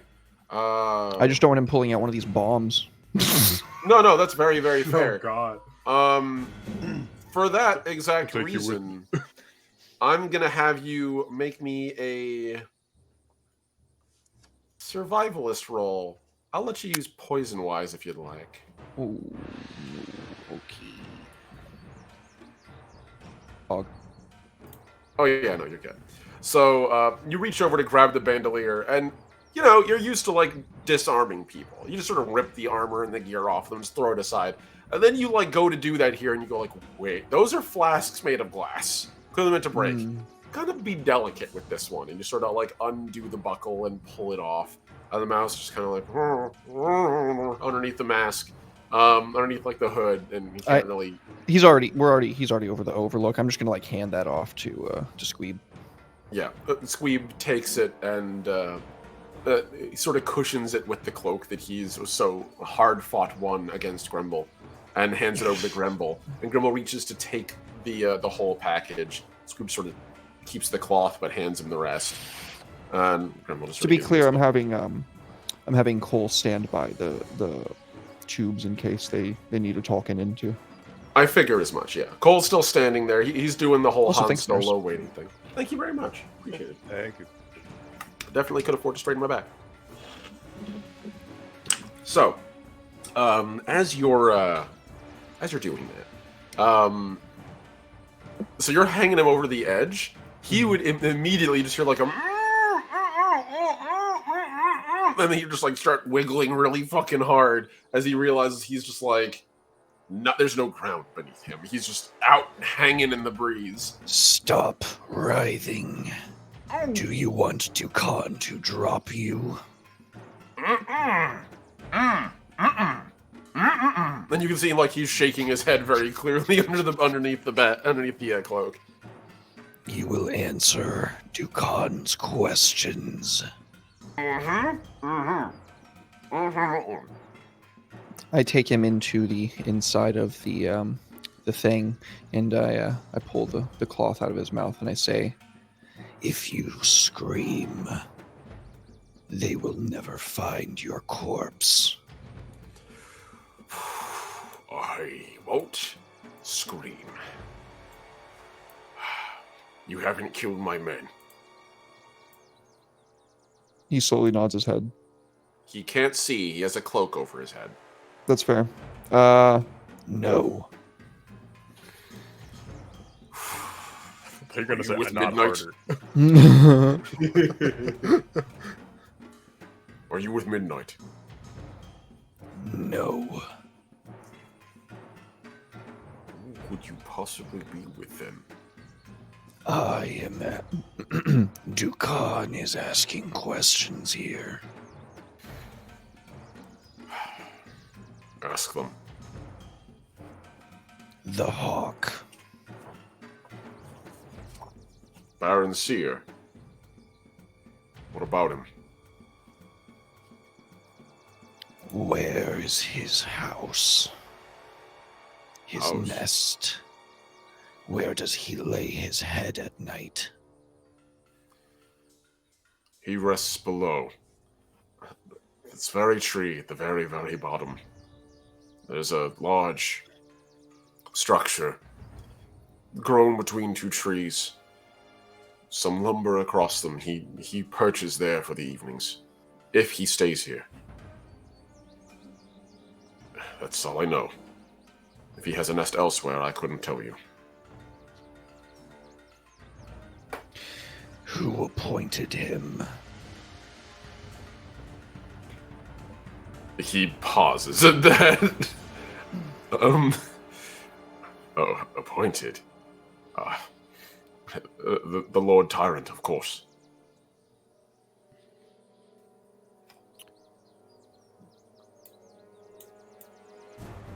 God damn it, I'm trying not to metagame so hard. Because Derek, the player, knows that the Hawk is probably an alright guy, but Dukan does not, and he's still on a raging kill path. That's fair. That's fair.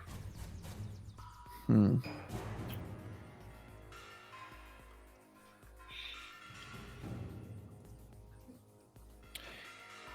Can you get Dukan in? I have. You're a weasel, right? I have no Yes. idea how we get you down there. You kind of aren't exactly discreet.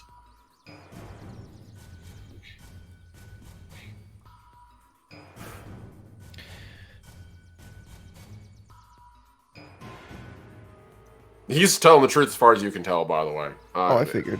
Yeah, no. I'm literally just trying really hard not to metagame. Okay.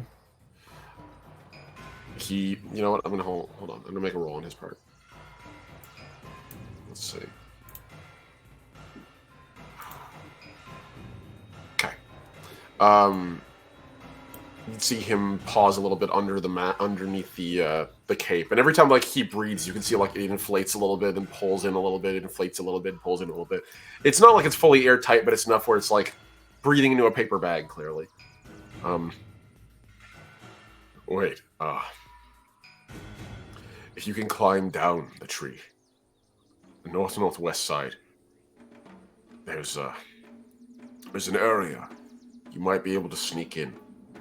This place has an entranceway right below us. It's guarded, but right below it there's a window.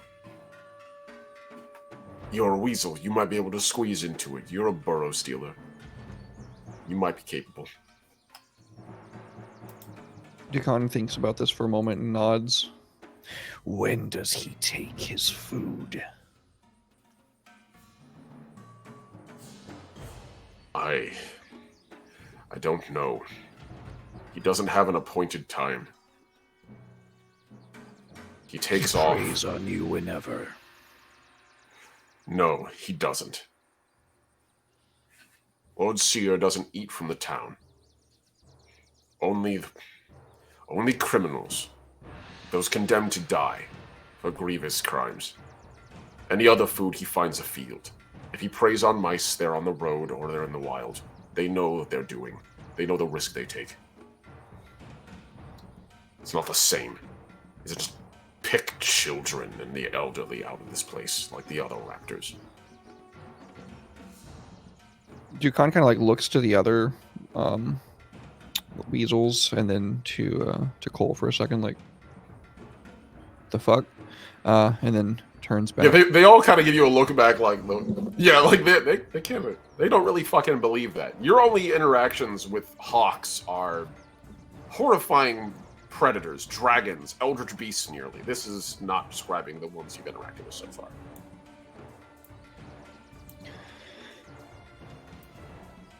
You lie.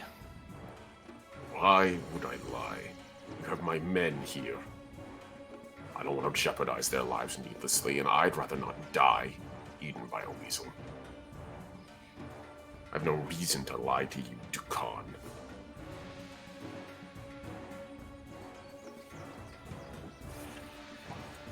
Tell me more of this Baron Seer. God damn it, I said me. Dukan. Dukan speaks in the third person always. Yeah, that's fair. That's If fair. he doesn't, it's because Derek, the player, fucked up. That's a huge mood. So he would sort of pause. What do you want to know about him? I'm not exactly a scholar, but I'll tell you what you want. As long as you don't hurt my men.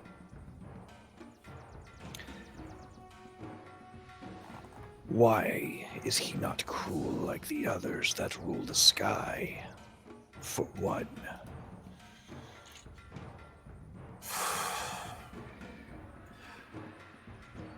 I couldn't tell you why he acts the way he does. But I don't know. I think it's because of his family. He has a bloodline. It goes back a long ways. He's descended from some ancient bird that ruled the owl's roost before it fell. So the tales say, anyhow. He's when his ancestor died, the owls moved in. As far as I understand, his family has been sworn to their service ever since. But I don't believe he's particularly interested in executing all their actions. As far as Lord Seer has ever informed me, this is Hawk territory. The fact that it's in the Owl Kingdom is incidental.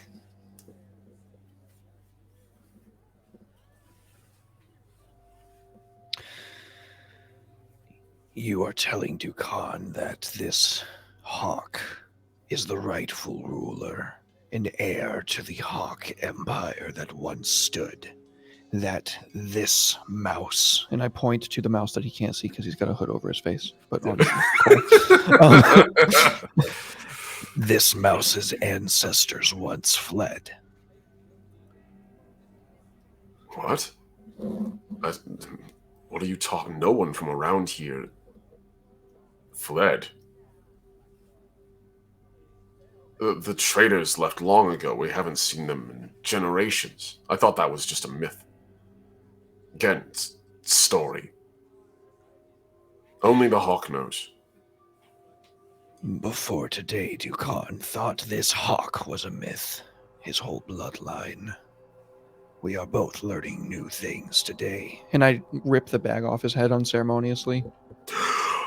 Oh, and then he just looks up at you. Whoa! It's like his face immediately contorts in like an "oh shit, it is a weasel" kind of like look. Like he was really hoping it wasn't what he thought it was. It was just a mouse with pneumonia. Yeah, like just a really pissed off hedgehog Mousy. or something, like a big ass mole. But no, fucking weasel, and he just like his face immediately blanches. He's got black fur, and like you can see underneath his fur, like when he breathes in, his immediately like red like returns to his skin and then just immediately flushes out the second he lays eyes on you. And he sort of like recoils a little bit into his cloak where he's being held by.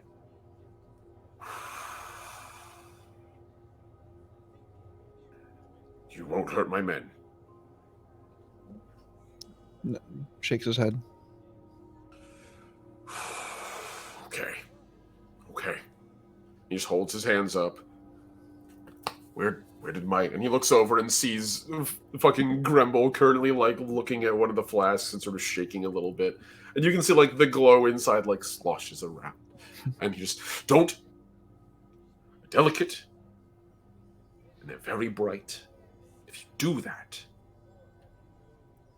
everyone's going to know you're here. And Gremble just, like, slows the sloshing down until it stops. What is it?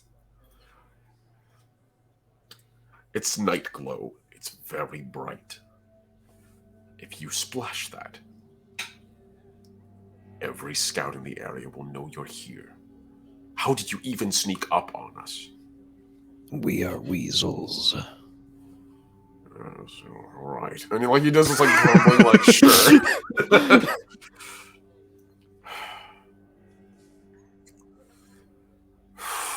So what do you have us do now? How does this proceed, Weasel? Dukan knows little of mice, but what he does know he is coming to respect. One of the things Dukan will likely never understand is their respect for institutional leadership, especially monarchy. However, Dukan believes that if we are to dethrone the Owl Tyrants, an ally and rightful heir to their lands may be amicable in the future.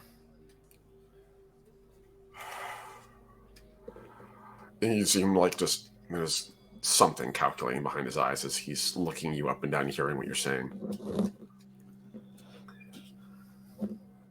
At the risk of angering you, I will point out that my Baron is bound by ancient oaths to his lord. You would be asking him to commit treason and to abandon what honor he has. Dukan smiles. We are weasels. He just is like, God damn it.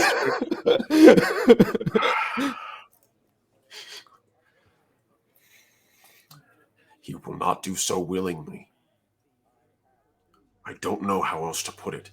And he just sort of looks at the three of you, and then the mouse to his left, like over by the tube, and you can see Cole just slowly closes it and latches it down, so no sound gets out of it. He just looks over. I don't recognize you. He wouldn't. Wait a minute. And he sort of looks around the group. Close. Weasels and mice. You're from Gauntlet, aren't you? You say you're not, but weasels here working with mice? Invading predator territory? You must be. Why else would you be here? And where's your mask? Dukan slaps him. Weasel slap. Get fucked. Yeah, shut your mouth. Dukan wears no mask. We are Mouse Guard. If you disrespect Dukan like that again, he will take your teeth. Jesus. He's gonna roll something here. Ooh. Gonna have to roll that again. I need a decisive answer. God damn it, I need a decisive answer! There we go! Like hopscotch in your chest cavity. Decisive answer. Decisive answer! He pauses and then looks at you and then looks at the mouse and looks back at you again. His eyes slowly widen a little bit. The arch traders. You're descended from the arch traders. That explains it. Speak. Stories. Again, all I know is stories. Things I was told as a child. It's not history. It's myth, fiction, but fine. A long time ago, we were told that this land was ruled by a fox and a falcon. And when time went on, their mice rose up against them. The falcon was slain, the fox driven from these lands.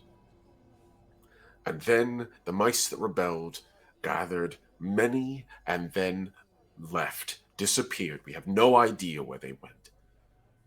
They wandered into the woods. When they did, the mice that wouldn't come, some bound by fealty, others unwilling or unable to leave, were left behind. In time, those mice grew, and the fox's kits came back, took his den, and the hawk, his roost was taken by an owl. And so the beast kingdoms were remade.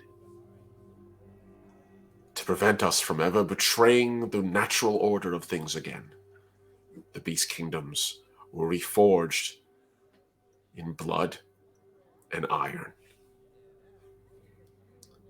Oaths of steel and oaths of blood. In exchange for our survival, we agreed to servitude and tithing. This is the way that we have been told. And so, the mice who left us are arch traders, abandoners. We thought them dead. And he looks over at Cole. I thought you dead. And now you're back? Why? And he looks up at you, Dukan. And now To you work set with you predators? free. And he squints. You know, the whole purpose of that tale is to remind us not to trust too blindly in the words of liberators.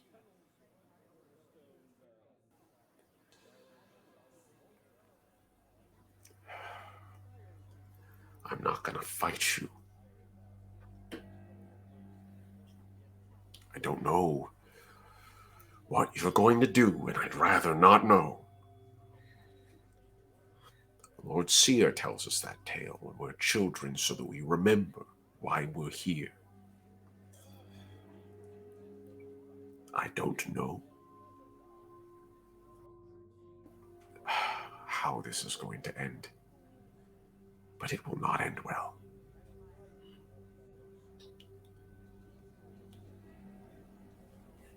And he's just sitting there for a minute, hands out, like, not sure what to do. And the other mice nearby have fallen very silent. Like, clearly they're all either awake or unconscious, and if they're awake, they're listening intently.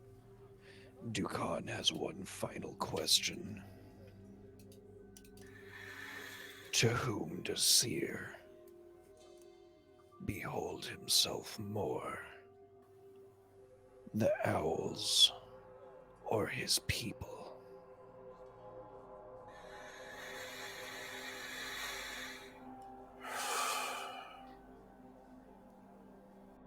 Lord Seer is bound by steel to the owls, but he's bound in blood to us. And everything I've ever seen, far as I can tell, is that he has done his best to spare us the predations of the owls and the most extreme of their militancy. It's why there are no owls here. It's why he doesn't allow the Raptorian Guard into Vinecrawl. This is his territory. And as far as I know, the owls respect it.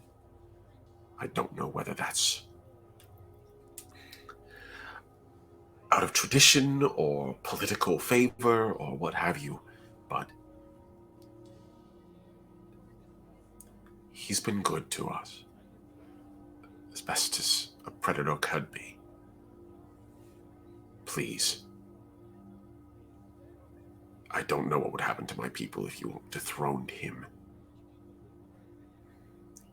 It wouldn't be good. We've traded the evil we know for the evil we don't, and it has never worked out for us here.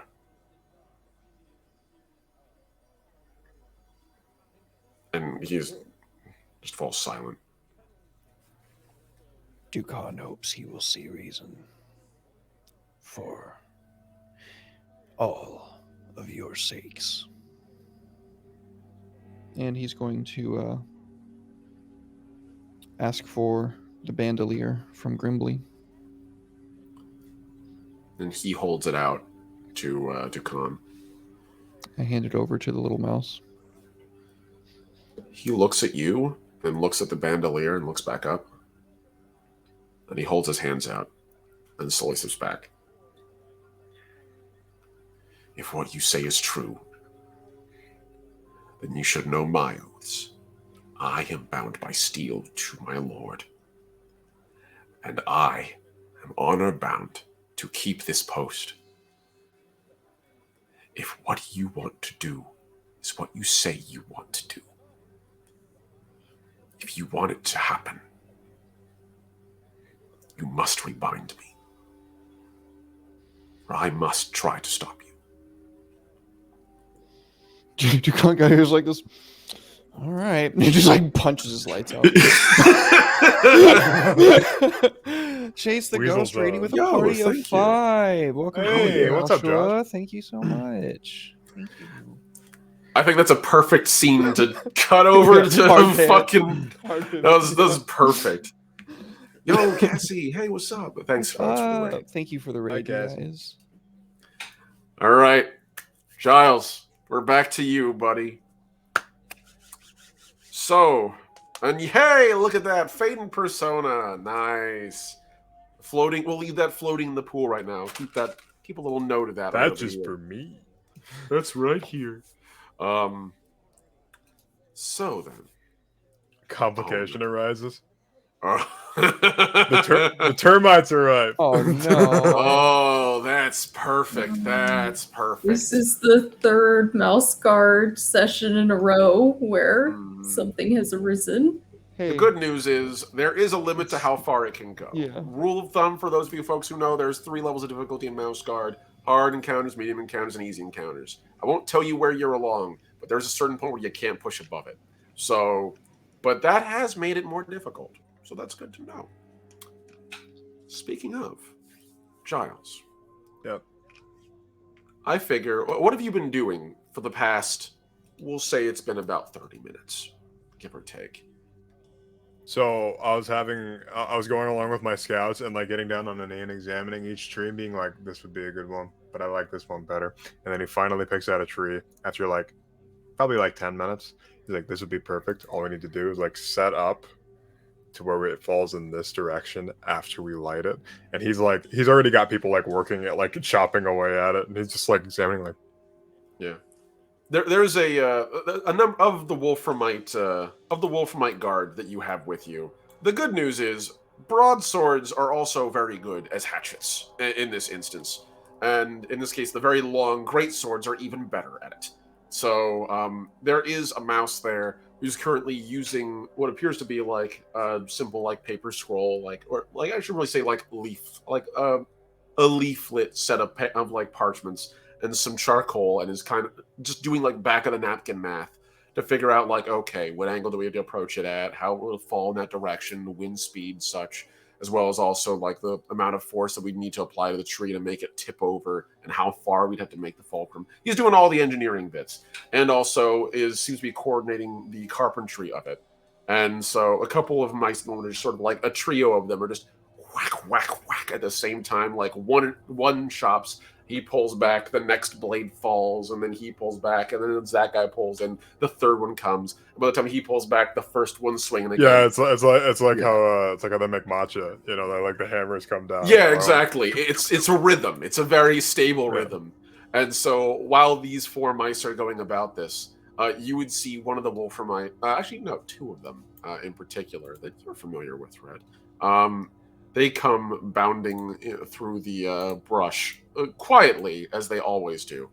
But Jeffrey and Janet pop back up, and they both pop a quick little salute. Janet's is a little bit more like stiff than Jeffrey's is. My lord, we spotted someone approaching. They're coming along the path. There appears to be a conjoining one. And he appeared to be coming from the north. Like they walked around the settlement. It's no small amount of mice, sir. Are they wearing uniforms? Are they us? They're not us, sir. And Jeffrey pipes up. They're clad in plate, my lord. Full plate. Great weapons. Shields. Heavy arbalists. A couple of them with what appear to be meteor hammers. They're clad for siege, my lord. You know, I've been fixing for a fight. Annabelle, fetch my sword, would you? I want to confront him myself. You would see Arabelle would kneel down, and she bears your sword, like, whenever you're not using it. It's on her back, if it's not at her side. And so she bends down and pulls the little clasps on her waist and pulls the blade out and holds it out. And the understanding is like, it's a squire's blade draw, which means she kneels, you put a foot on her thigh, and use it as leverage to pull the blade out. Because it's so big that there's no way to get it out of the scabbard otherwise. It's like trying to wrench a rusty pipe out of a socket. Like, there's only one way to do it, and that's brute force. Oh yeah, it's a heavy So weapon. I mean, dude, you're a big mouse. Like, if we're gonna put you to human scale, your average human's like 5 foot, 6 foot, like between that ballpark. You're sitting at 7.5. You're big, and this sword is about like 2/3 your size. Because it's a big ass long sword. It's a big ass It's a great sword. Let's be real. It's a great sword. So, yeah. This weapon is made for decapitating cavalry. Like, a weapon like this would kill rabbits, not mice, or break down doors. So, yeah, it's a big weapon. And she kneels down and holds the blade out for you to draw. Oh, There's no Saint shame in it. Bogdan, Saint Silfano, Saint Canna. He like puts his sword over his shoulder. I hope they'll watch me this day. And, you would pull it out, and she would brace herself against it. She's used to the pull. And she would take the scabbard and put it over her back and cinch it tight. Want a paladin smite, though. I'm just gonna, like... Giles just walks over, smite! Your armor means nothing to the weight of my weapon. And Jeffrey and Janet would pipe up. My lord, it appears to be at least a group of 5 of them. They're all heavily clad. Oh, I challenge that. Yes, my lord. Do be careful. I think it's only me. I think that'd be for the best, but I would like for the lot of you to shadow me, just in case something goes wrong. I'm a bit foolhardy, but I'm no fool. Aye, my lord. Jeffrey would take the blade and sort of do a little cross-the-chest salute. Janet would just nod, a little bit stiffer around you still. I've Getting done better. a proper ambush in a while. I've just be like swinging his sword around, like, yeah, I'm ready for it. Arabelle would carry her banner and sort of like lower it a little bit, but not enough for like the actual cloth to touch the ground. But sort of scoop it up under her arm so that she can walk through the brush without giving away her position with a fucking flag. I am orange with a purple kilt. It's kind of hard not to give myself away. It's very true, but I imagine it'd be even easier if someone's holding a literal banner over the bushes that you can watch as it's approaching. With a shiny mouse-like icon on it, clad in brass, which is what Arabelle's currently wielding. So, she would lower it down. Whatever you like, my lord, lead us. We'll stand by you. He's got a gesture like, all right, let's go. And he's like starting to head off in the direction that he was told. Just like weapon over his shoulder, and he's just ready to put his hand up on the pommel and just use that like a lever, cut him in half. Arabelle would, as you're walking away, point towards one of the other mice nearby, and one of the wolf mice would sort of pop a crisp salute. She would just say, you're in charge. Let nothing happen. Don't fell the tree till we return. And he would just sort of look at the tree and look back. Aye, mistress. Of course. And he just bows at the waist, and you guys fade into the brush. So now, we're going to be making scout rolls. Fred. Yes. What does Giles wear any armor at all? No. Okay. No armor. That's good. Armor's for the weak. I grease my fur and run faster. Yeah, I use pig lard to make my fur bright orange and spiky. He does. Okay, so Giles' morning routine, right? So he takes the saffron that he got from his home, and he bathes in it. So he's nice and red all the time. He's naturally red, but it accentuates his mousely glow. And then he uses this blue pigment that he got from a crushed scarab beetle in the forest, and he marks it over his face. I actually love this. This is really fucking cool, and I am 100% on board with it. And the blue represents the tears of his enemies. I love that, actually, unabashedly. That's fucking cool. I'm actually just from the sick ass description there.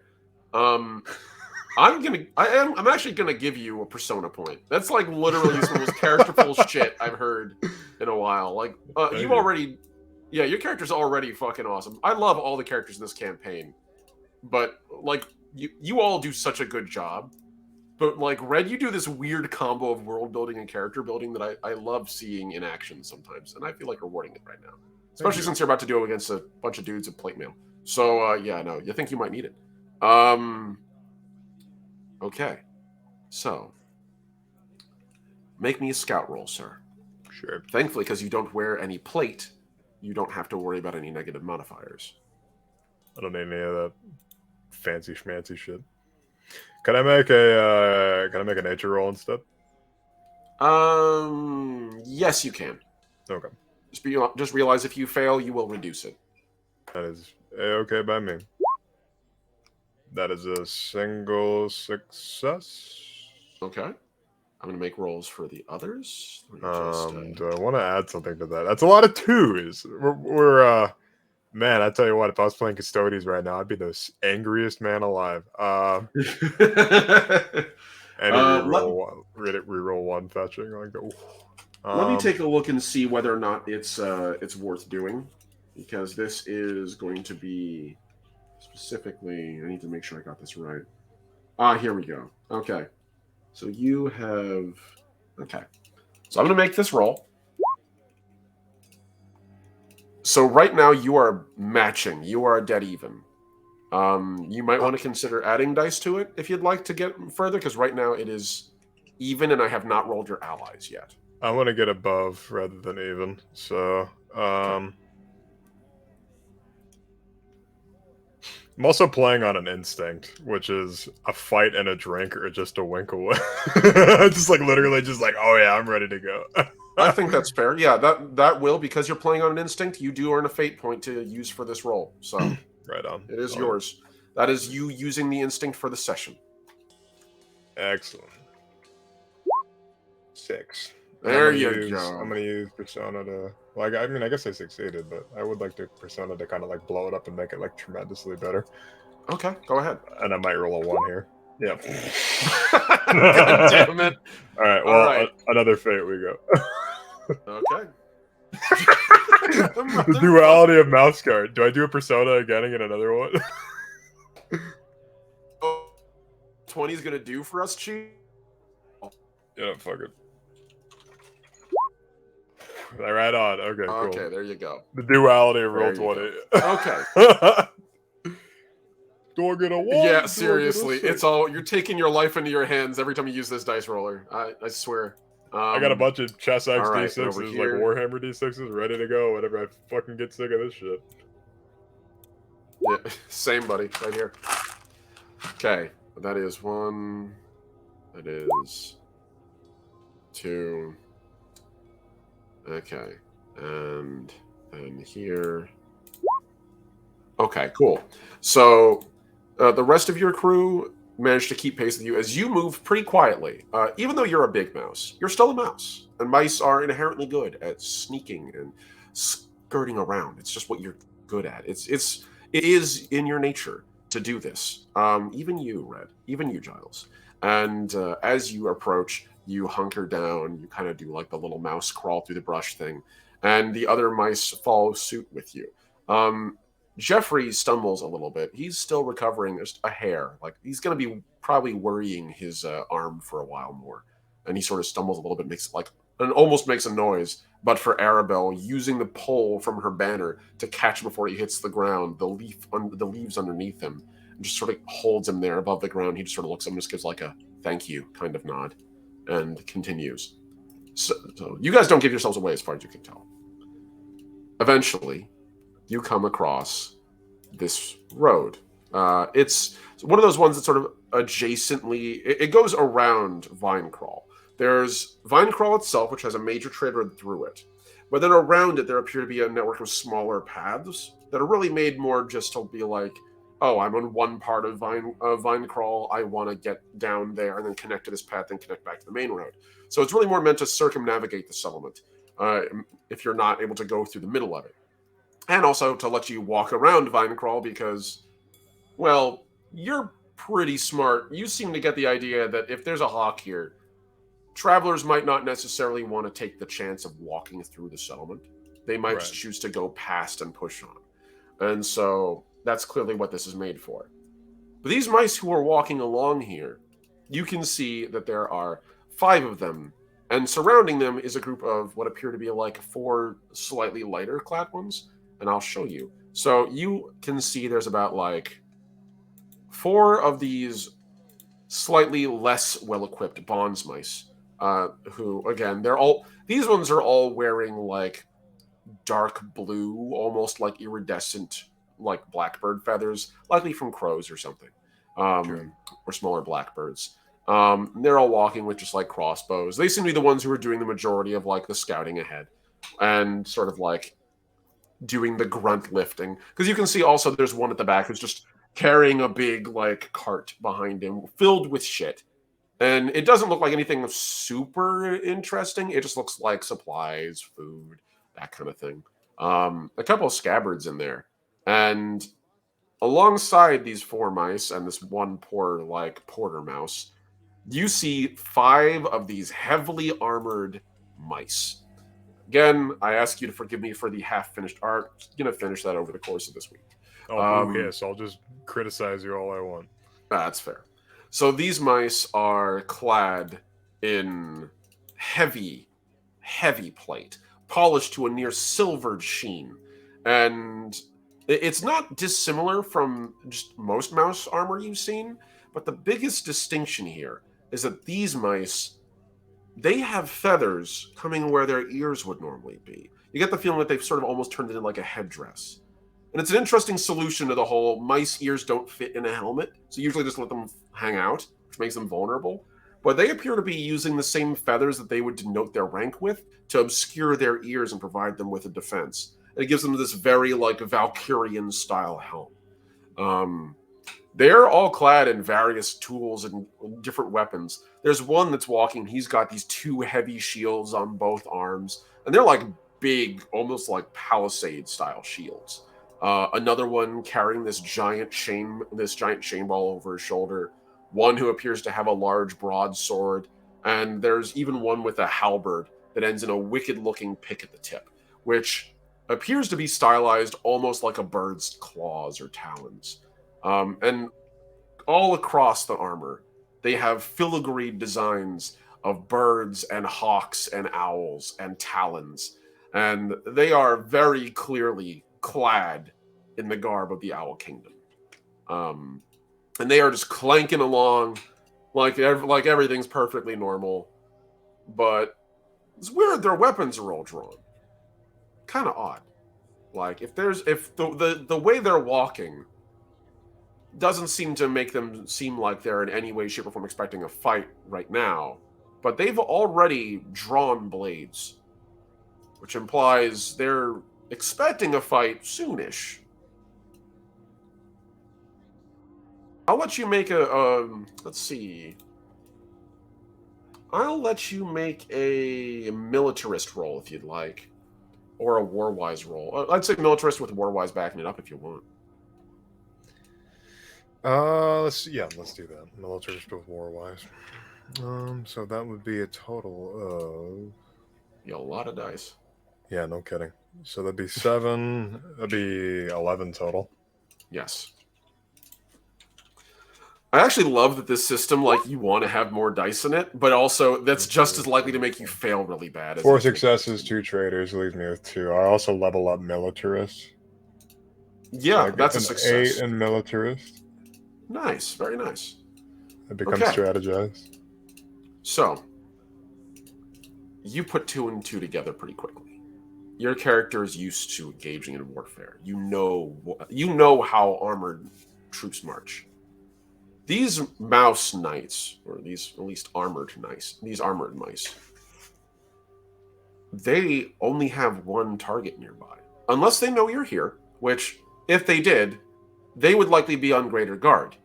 There's no way they'd be walking around, casual like this if they thought there was like an armored group here.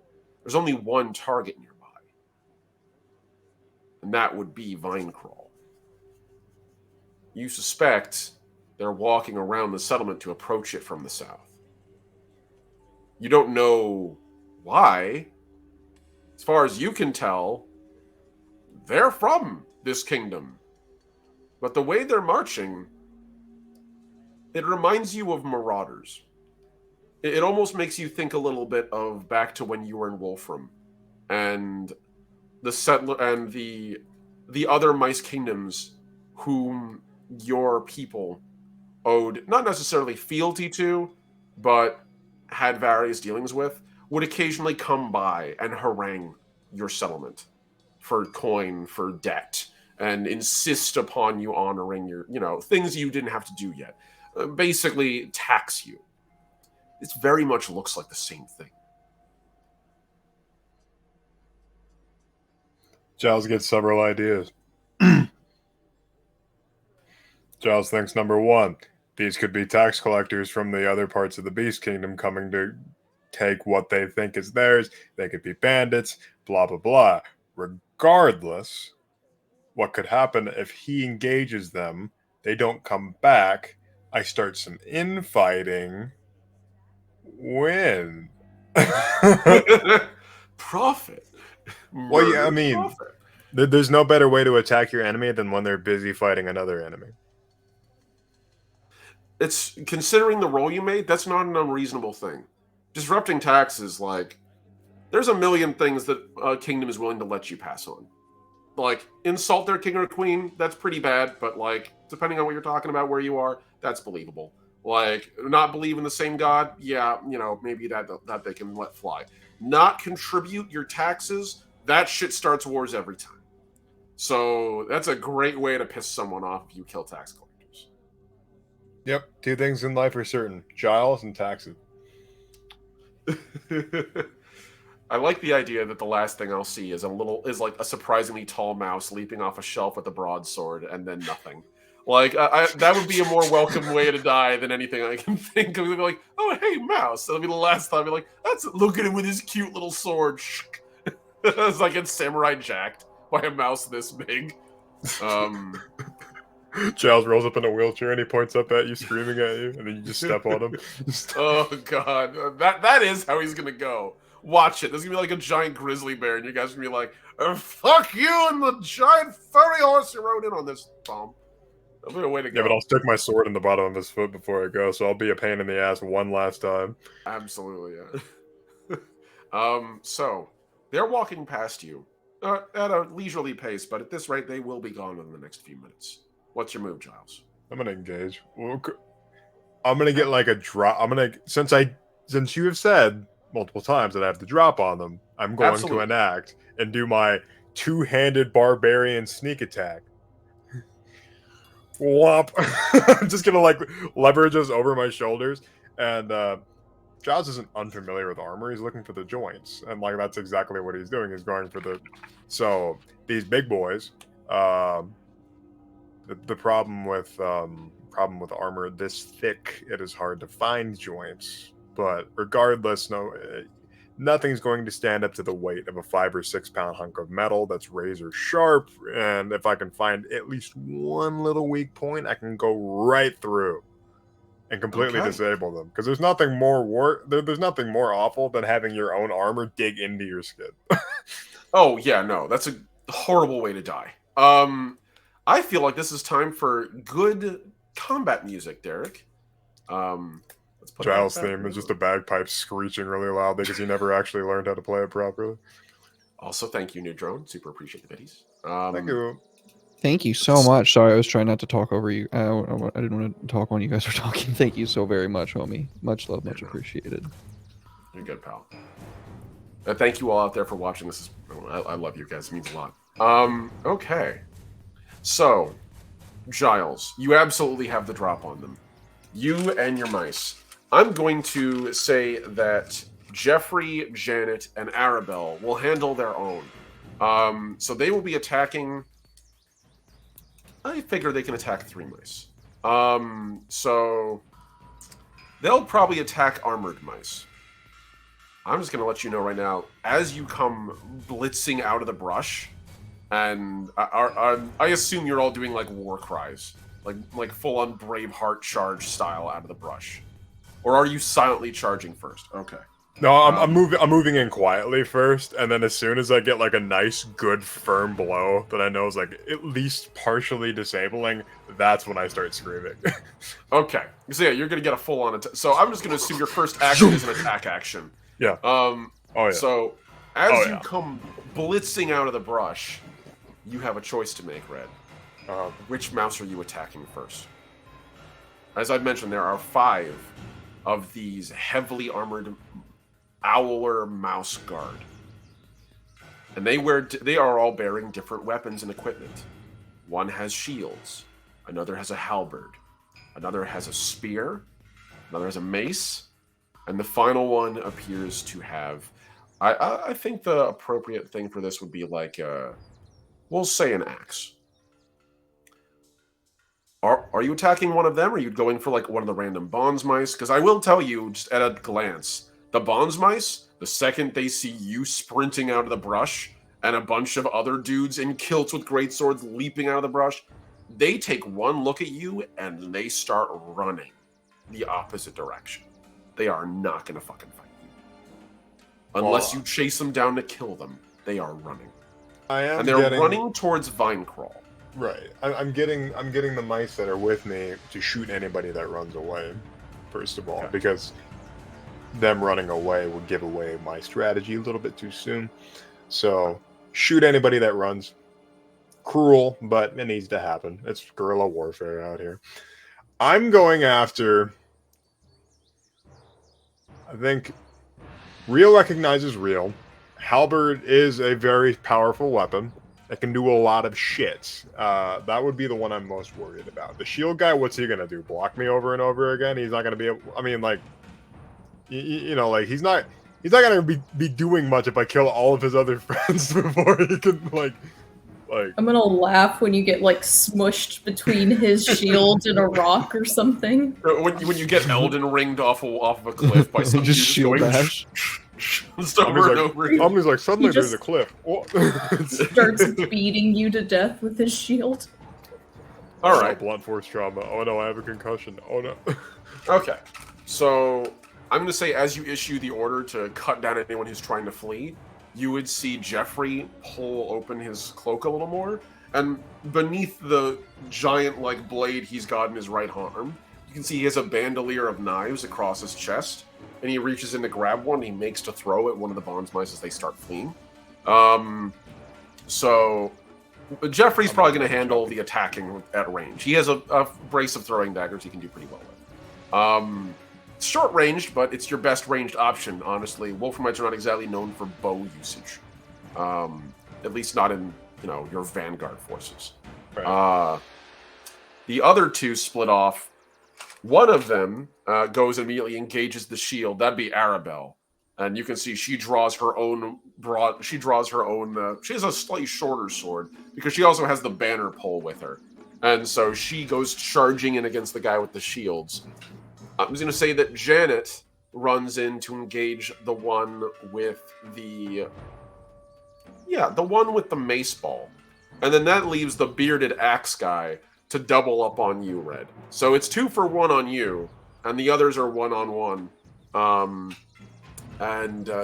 It's... I'm also going to say that Jeffrey also does double duty fighting one of those guys as well as cutting down the ones that are trying to flee. So we're going to start combat. You need to tell me what I'm going to assume your first action is an attack. I'm going to assume it's unopposed because you're fucking leaping out of the brush and they don't see you coming. Yeah, I'm literally just like sword over the shoulder, using my hand to fully twist the pommel around and just like completely bring it around and just devastate this dude with the halberd. Okay, make me your attack roll, sir. You know the modifiers for your weapons, so use them at will. No, it's a fair fight. Let's see. Okay. Fighter, and I get a +1. Yes. +1 success after a successful attack. Correct. With this heavy old weapon of mine. 76. Let's fuck them up. Ooh, that is not looking good. +1 success, so I'm at -1. I can explode the 6. Okay. Explode the 6 with a persona point. I can recover from this. I cannot recover from this. I'm gonna spend a fate. Actually, I don't. Even if I make this like... Oh, we have one floating, right? Yes, you do have a floating die. I have it over here. Yeah, I hope I get a 6. I muted that. Yeah, that's a clutch. That was my last fate. So now I'm gonna have to burst this. Blow up. Yes. And Okay. then act like I don't know nobody. Oh, can I keep going? Yes, you keep Let's going. find It's out. an exploding die now, so as many times as you roll. Whew, that's good. Hell yeah, bro. Sit. All right. So I got up to 2 successes after all that, I believe. So That was 3 1, 2, minus the 1, 3. so you're -1. 4, Then 5. 0. Yeah, 2 successes. 2 successes. Okay, cool. So, Unopposed, because he doesn't even know I'm there. I'm just like, damn straight. Yeah, no, you come blitzing in, and as you do, it's just the patter, patter, patter, patter, patter, patter of like running feet on the on like the crunchy leaves beneath you. And the mouse has like just a second to turn his armored head. You see like this as it like slowly looks over. You can see a pair of eyes beneath the helm like glinting a little bit, look over in your direction. And just in time for you to be up in his gills. And you're going for that big swing and you just haymaker right into his clavicle. And the armor that he's wearing has big gauntlets and a big cuirass and a giant helm. But the shoulders are like one of the weaker points here. They're not very heavily armored. He's meant to sort of deflect everywhere else. The giant head is supposed to catch it, not the shoulders. And so you can see the blade just lands, clacks, and hits so hard, it doesn't deform the armor. But you know he's likely cracked, if not fractured, his clavicle in the impact. As this mouse just sort of like gets knocked backwards, just clank, clank, clank, takes a couple steps back, and just looks up at you. Glares, pulls his halberd from like a resting stance into a fighting stance, and plants it down and aims it forward. Well met, fighter. Who are you? And that's going to be the end of the first round of combat. We're going to be choosing our actions now carefully as his mouse buddy next to him sidles up with the axe. Just does like kind of like the wingman pose like right behind him. Like if we're doing like the Call of Duty lineup, he's the guy in the background doing like the secondary pose with the axe. So I'm going to choose what their actions are. I have already allocated what the other ones are doing, and I'm going to be rolling in the background with actual kinetic dice what their actions are going to be. So, Red, what is your action? I'm assuming you have two to declare, one for the guy with the axe and one for the guy with the halberd. I will also say that armor did protect him somewhat. If he did not wear that, he would likely have been seriously wounded, if not instantly. So, do I even need to say what my actions are? It will depend because their actions might. You would need to describe attack, defend, maneuver, or feint. Those are your 4 actions in combat. Well, here's the problem with my weapon. Mm-hmm. I take a -1 die to defending or feinting. Okay, so that leaves you with maneuver or attack. And it looks like attack.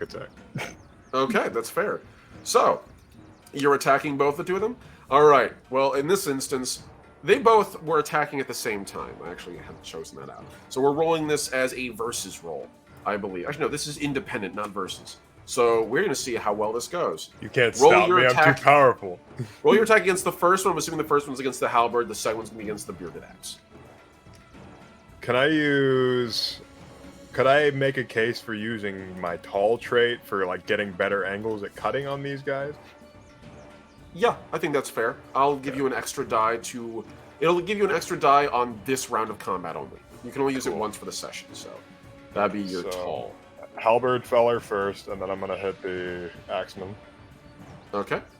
Here's the halberd fellers. So that is 1 success, net 2 successes. So is it net 2 successes? Because I got 2 successes, 1 traitor, and then I got an automatic success from the claymore. That's and then I'm going to use 1 persona to explode the 6. Okay. So that's 3 another successes. One. So 3 and successes. I'm completely out now. There's 1 floating in the air that I could use, but like I'm completely out of fate and persona. That's very fair. It's not my day to roll hot. So this mouse over here with his. Okay, he's rolling. All right. So this mouse is 2 successes back at you. So as you go in for your swing, we'll describe what happens after you resolve your second attack, but know that he is going to hit you most likely as well. Okay. So, would he hit me? Because I have 3 successes and he has 2.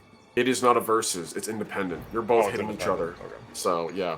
That's why it matters. Attack actions, entertainingly, you can have 2 dudes who swing at the same time and decapitate each other.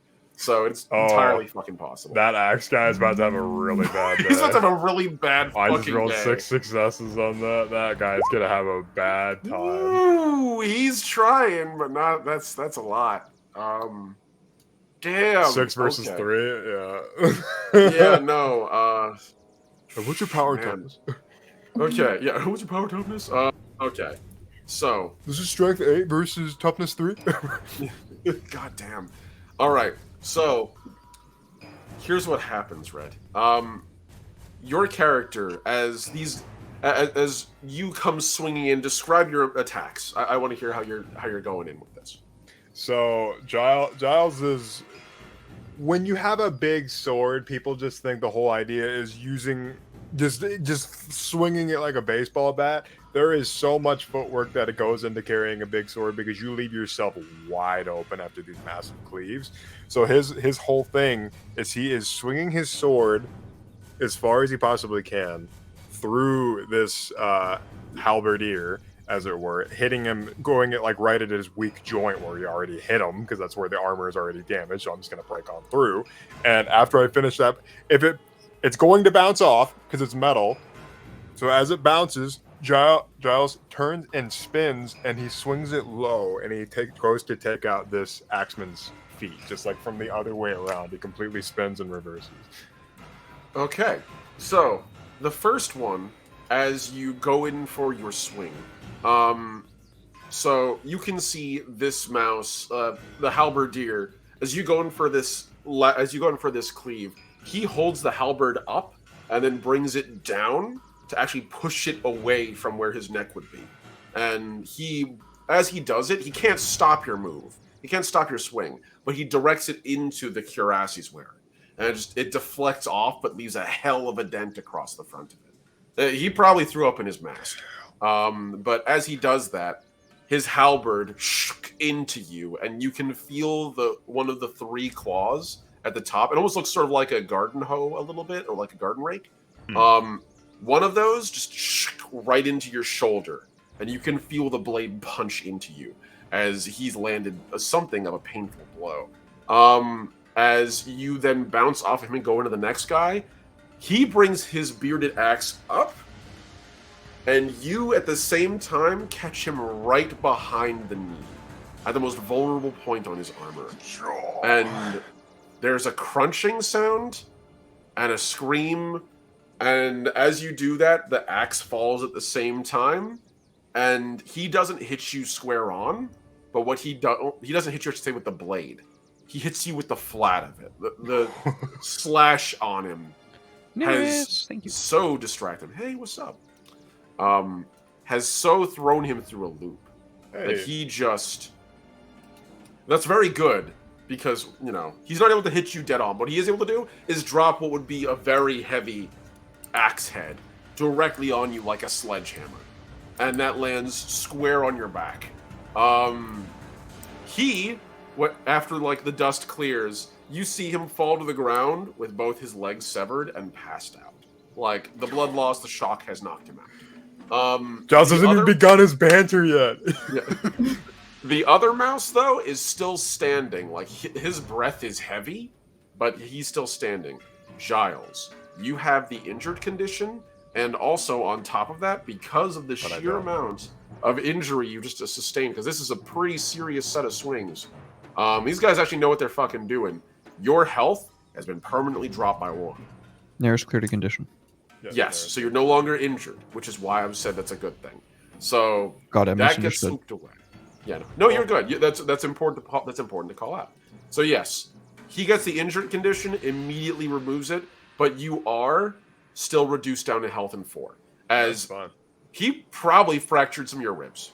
Like, just not gonna lie. Between that and the fact that he just tore up your shoulder a little bit, you're hurting, and it's gonna be recovery for a bit.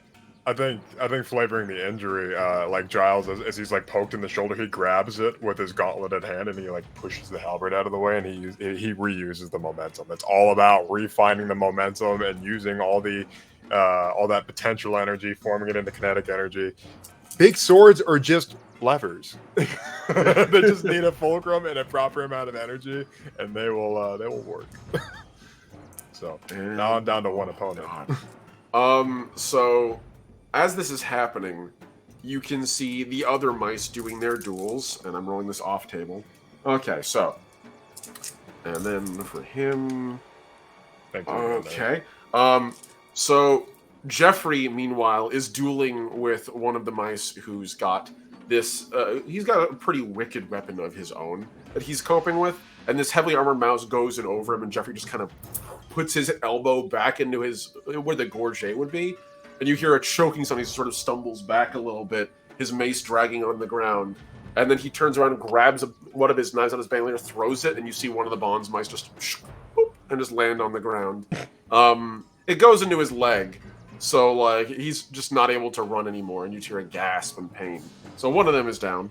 Over here we have Arabelle, who is significantly better a Blades Master than Jeffrey is, and good thing too. Okay, versus these guys, who I'm again rolling off table because, all right. So Arabelle and this dude who has the shields are beating the shit out of each other. It's the only way to describe it.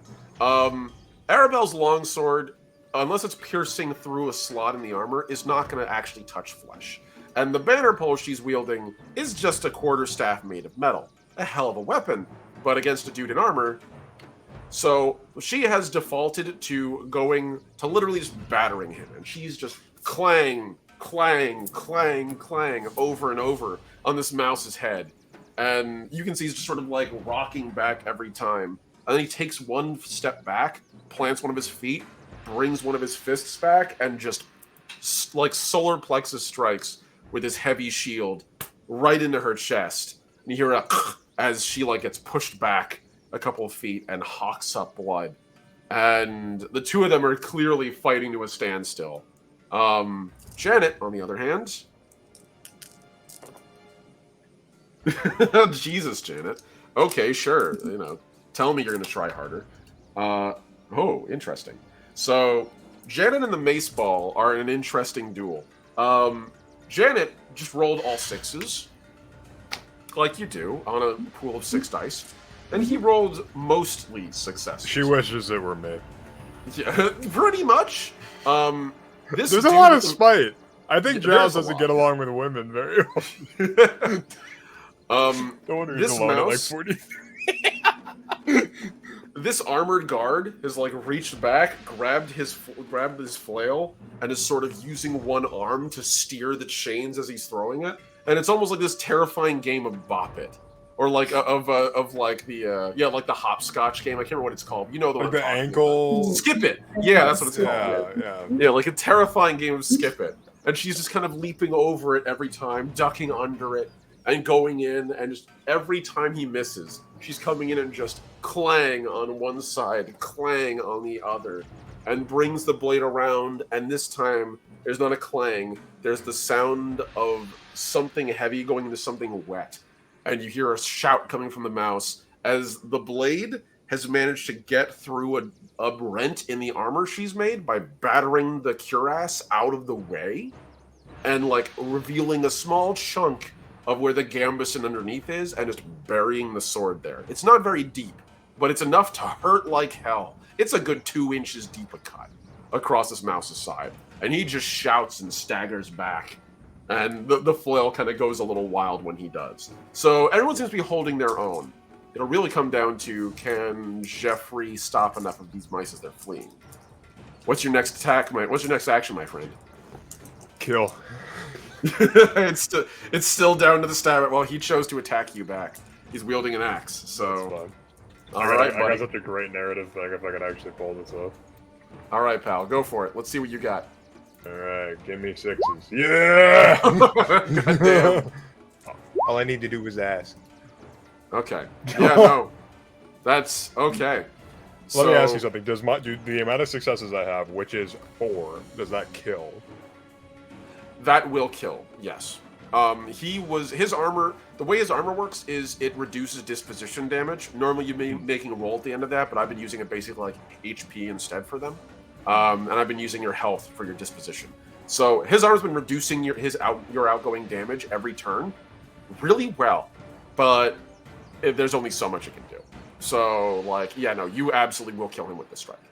So he will hit you with his halberd one last time, though, and you will get 1 more point of health damage.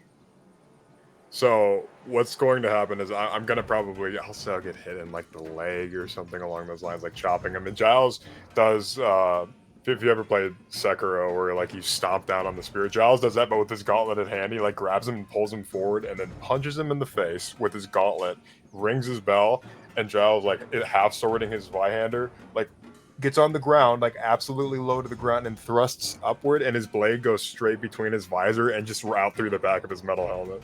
Oh damn! Yeah, no. Pretty much, absolutely. Yeah, like you feel the halberd catch you, like the thorn of it. Because it's almost like a gisarm, where it's got like that hook on it. It sort of catches you there, and as you feel the blade slide in, you pull him forward, and there's just a and the mouse just goes limp and drops the halberd. I'm gonna take the halberd and I want to throw it. Like throw it like a spear, running away. It's not my turn right now. Yeah, no, like, we'll see what happens with the rest of it, but let's see. This guy's busy being propped up on my oh yeah, no, absolutely.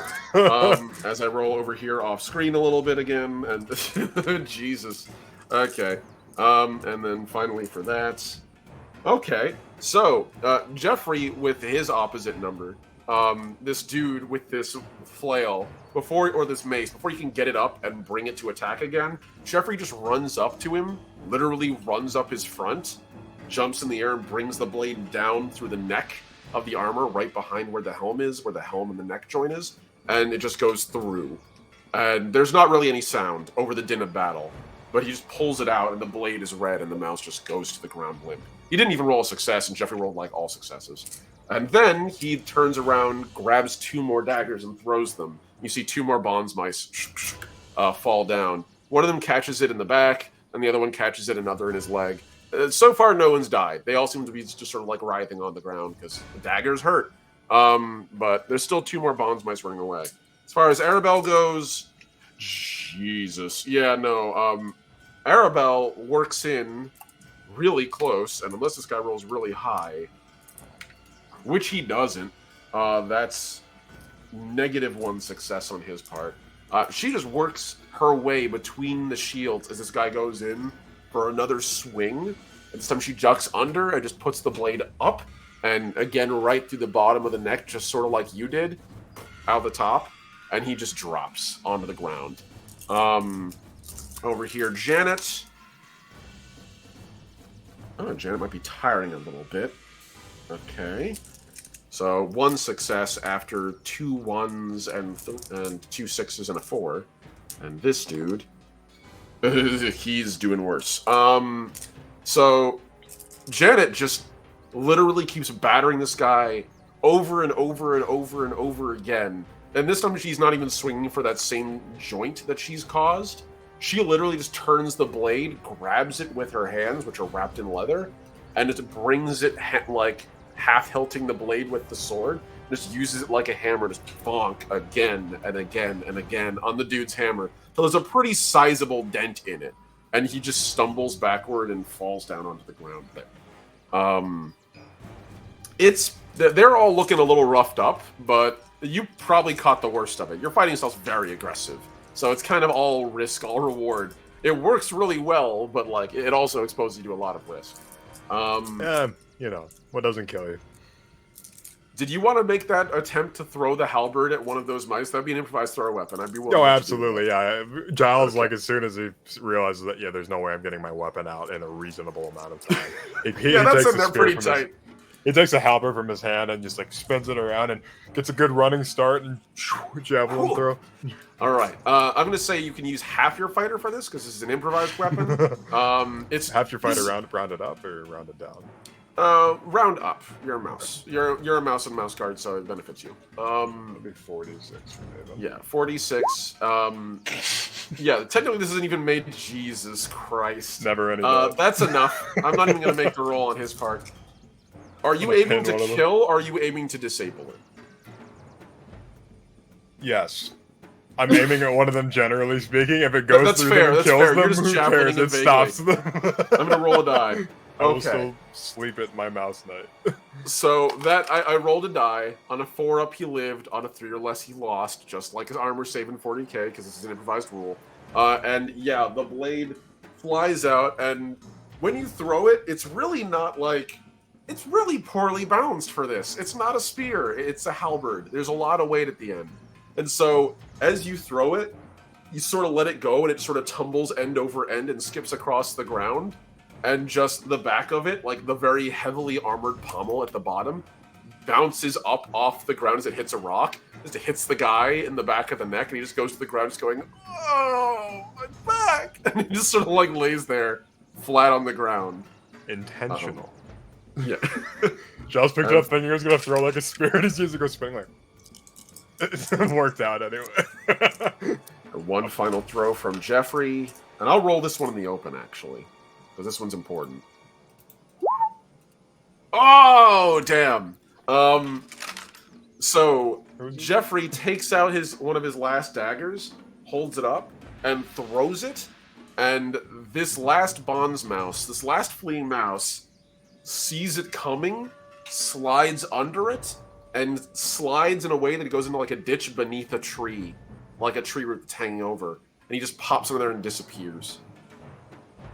So one bonds mouse has escaped. And you see Jeffrey just slowly turn to look at everyone else. I'm sorry. I tried. I'm gonna run after him, and as I'm like running along, I'm gonna like swoop by one of these bonds mice, get down really low to the ground, and like slide almost. I'm gonna like unceremoniously rip one of the throwing knives out of him, and I'm gonna go chasing after this bonds mice that got away. Okay, that's fair. Even though I'm like bleeding from 3 different places on me, including my back, my shoulder, my leg. I'm just like, oh yeah. You ever seen Primal? Yeah. Like You're in full primal mode. You're like, you're Braveheart mid-battle, where he's like, yeah, no, I've got like 5 gaping wounds, but adrenaline's a hell of a drug, baby. So you're going to pull I'm coming out. It's like I'm just like going through the woods. Just behind you, you can hear the sounds of the mice that you're leading, pursuing after you, and in the distance, you can hear a shunk as Arabelle does basically the disarming of the same way that you take the blade out of the scabbard. She does that to the mouse you buried it in. Yanks it out quickly by kicking it out. The reverberating ring of my sword, which was not properly made, but like that satisfying little ring from the sword. Giles is like, I don't care if it's not properly made. It has lasted me years. I'm gonna keep using it. It's really cool when it rings when I hit something, and it's like, oh yeah, that's the clarion of battle. And you can hear her stumbling after you. We're going to use this moment, and I'm going to ask, we are at 3 hours. How's everyone feeling? If it weren't for it being my bedtime, I would really want to keep going because I'm very invested, but that's very fair. That's fair. That's why I wanted to ask. I know it's around that time. Good. So we're going to end this session with Giles running through the brush at the moment. We're going to end the session with Suddenly slowly walking back towards the group. With Sienna slightly walking back to the group. And finally, with Dukan on the outside of the tree, looking at the window below, and the sound of mice inside the tree beneath him as he's getting ready to sneak into this place, this massive center of Vinecrawl, as chaos descends and the beginning of Vinecrawl's siege opens. Thank you guys so much for playing today. Hell yeah, dude. That was sick. That was unexpected and really good. Not unexpected that it was really good. It was it was a good twist that the Falcon might end up being an alright guy and that we might be. Too bad I'm taking his wings off and eating them before we can do anything about it. I'm telling you, we're gonna just join up with these owl mice. We're gonna kill Giles, and we're all gonna live happily ever after. Giles is going to eat the hawk so he can gain the power of flight, and then he will truly be unstoppable. I do my best to make my campaigns at least somewhat politically complex. I don't know what to tell you, but I am politically complex. That is my character. I like to think that people are more interesting when you don't know what motivates them, and when you do find out what motivates them, that it might actually not be too bad. Yeah. So I like the twists like that. I don't like it when it's like, oh, this guy's a war criminal, but he's doing it because he misses his dead wife. Like, get fucked. That's pretty annoying because I miss my wife. Yeah, that's literally a kill children. This character now. Except in the one instance of the Castlevania. I mean, well, yeah, like let's be real. Because they did it. And that whole nation fucking was asking for it at that point. There was very few people in that state where they were like, yeah, no, we'll totally treat these people nice. Like, nah, dude, they were literally burning these folks at the stake. It's a pretty bad indictment on the character of your nation state. if you're like, everybody, let's celebrate that time we murdered Dracula's wife in the public square. Not a good look. I No, love that no. anime. It's so good. Well, thank you, Nice, folks, yeah. for being here. I surely do appreciate you. Omni, thank you for running such a killer campaign once again. Cannot wait for more.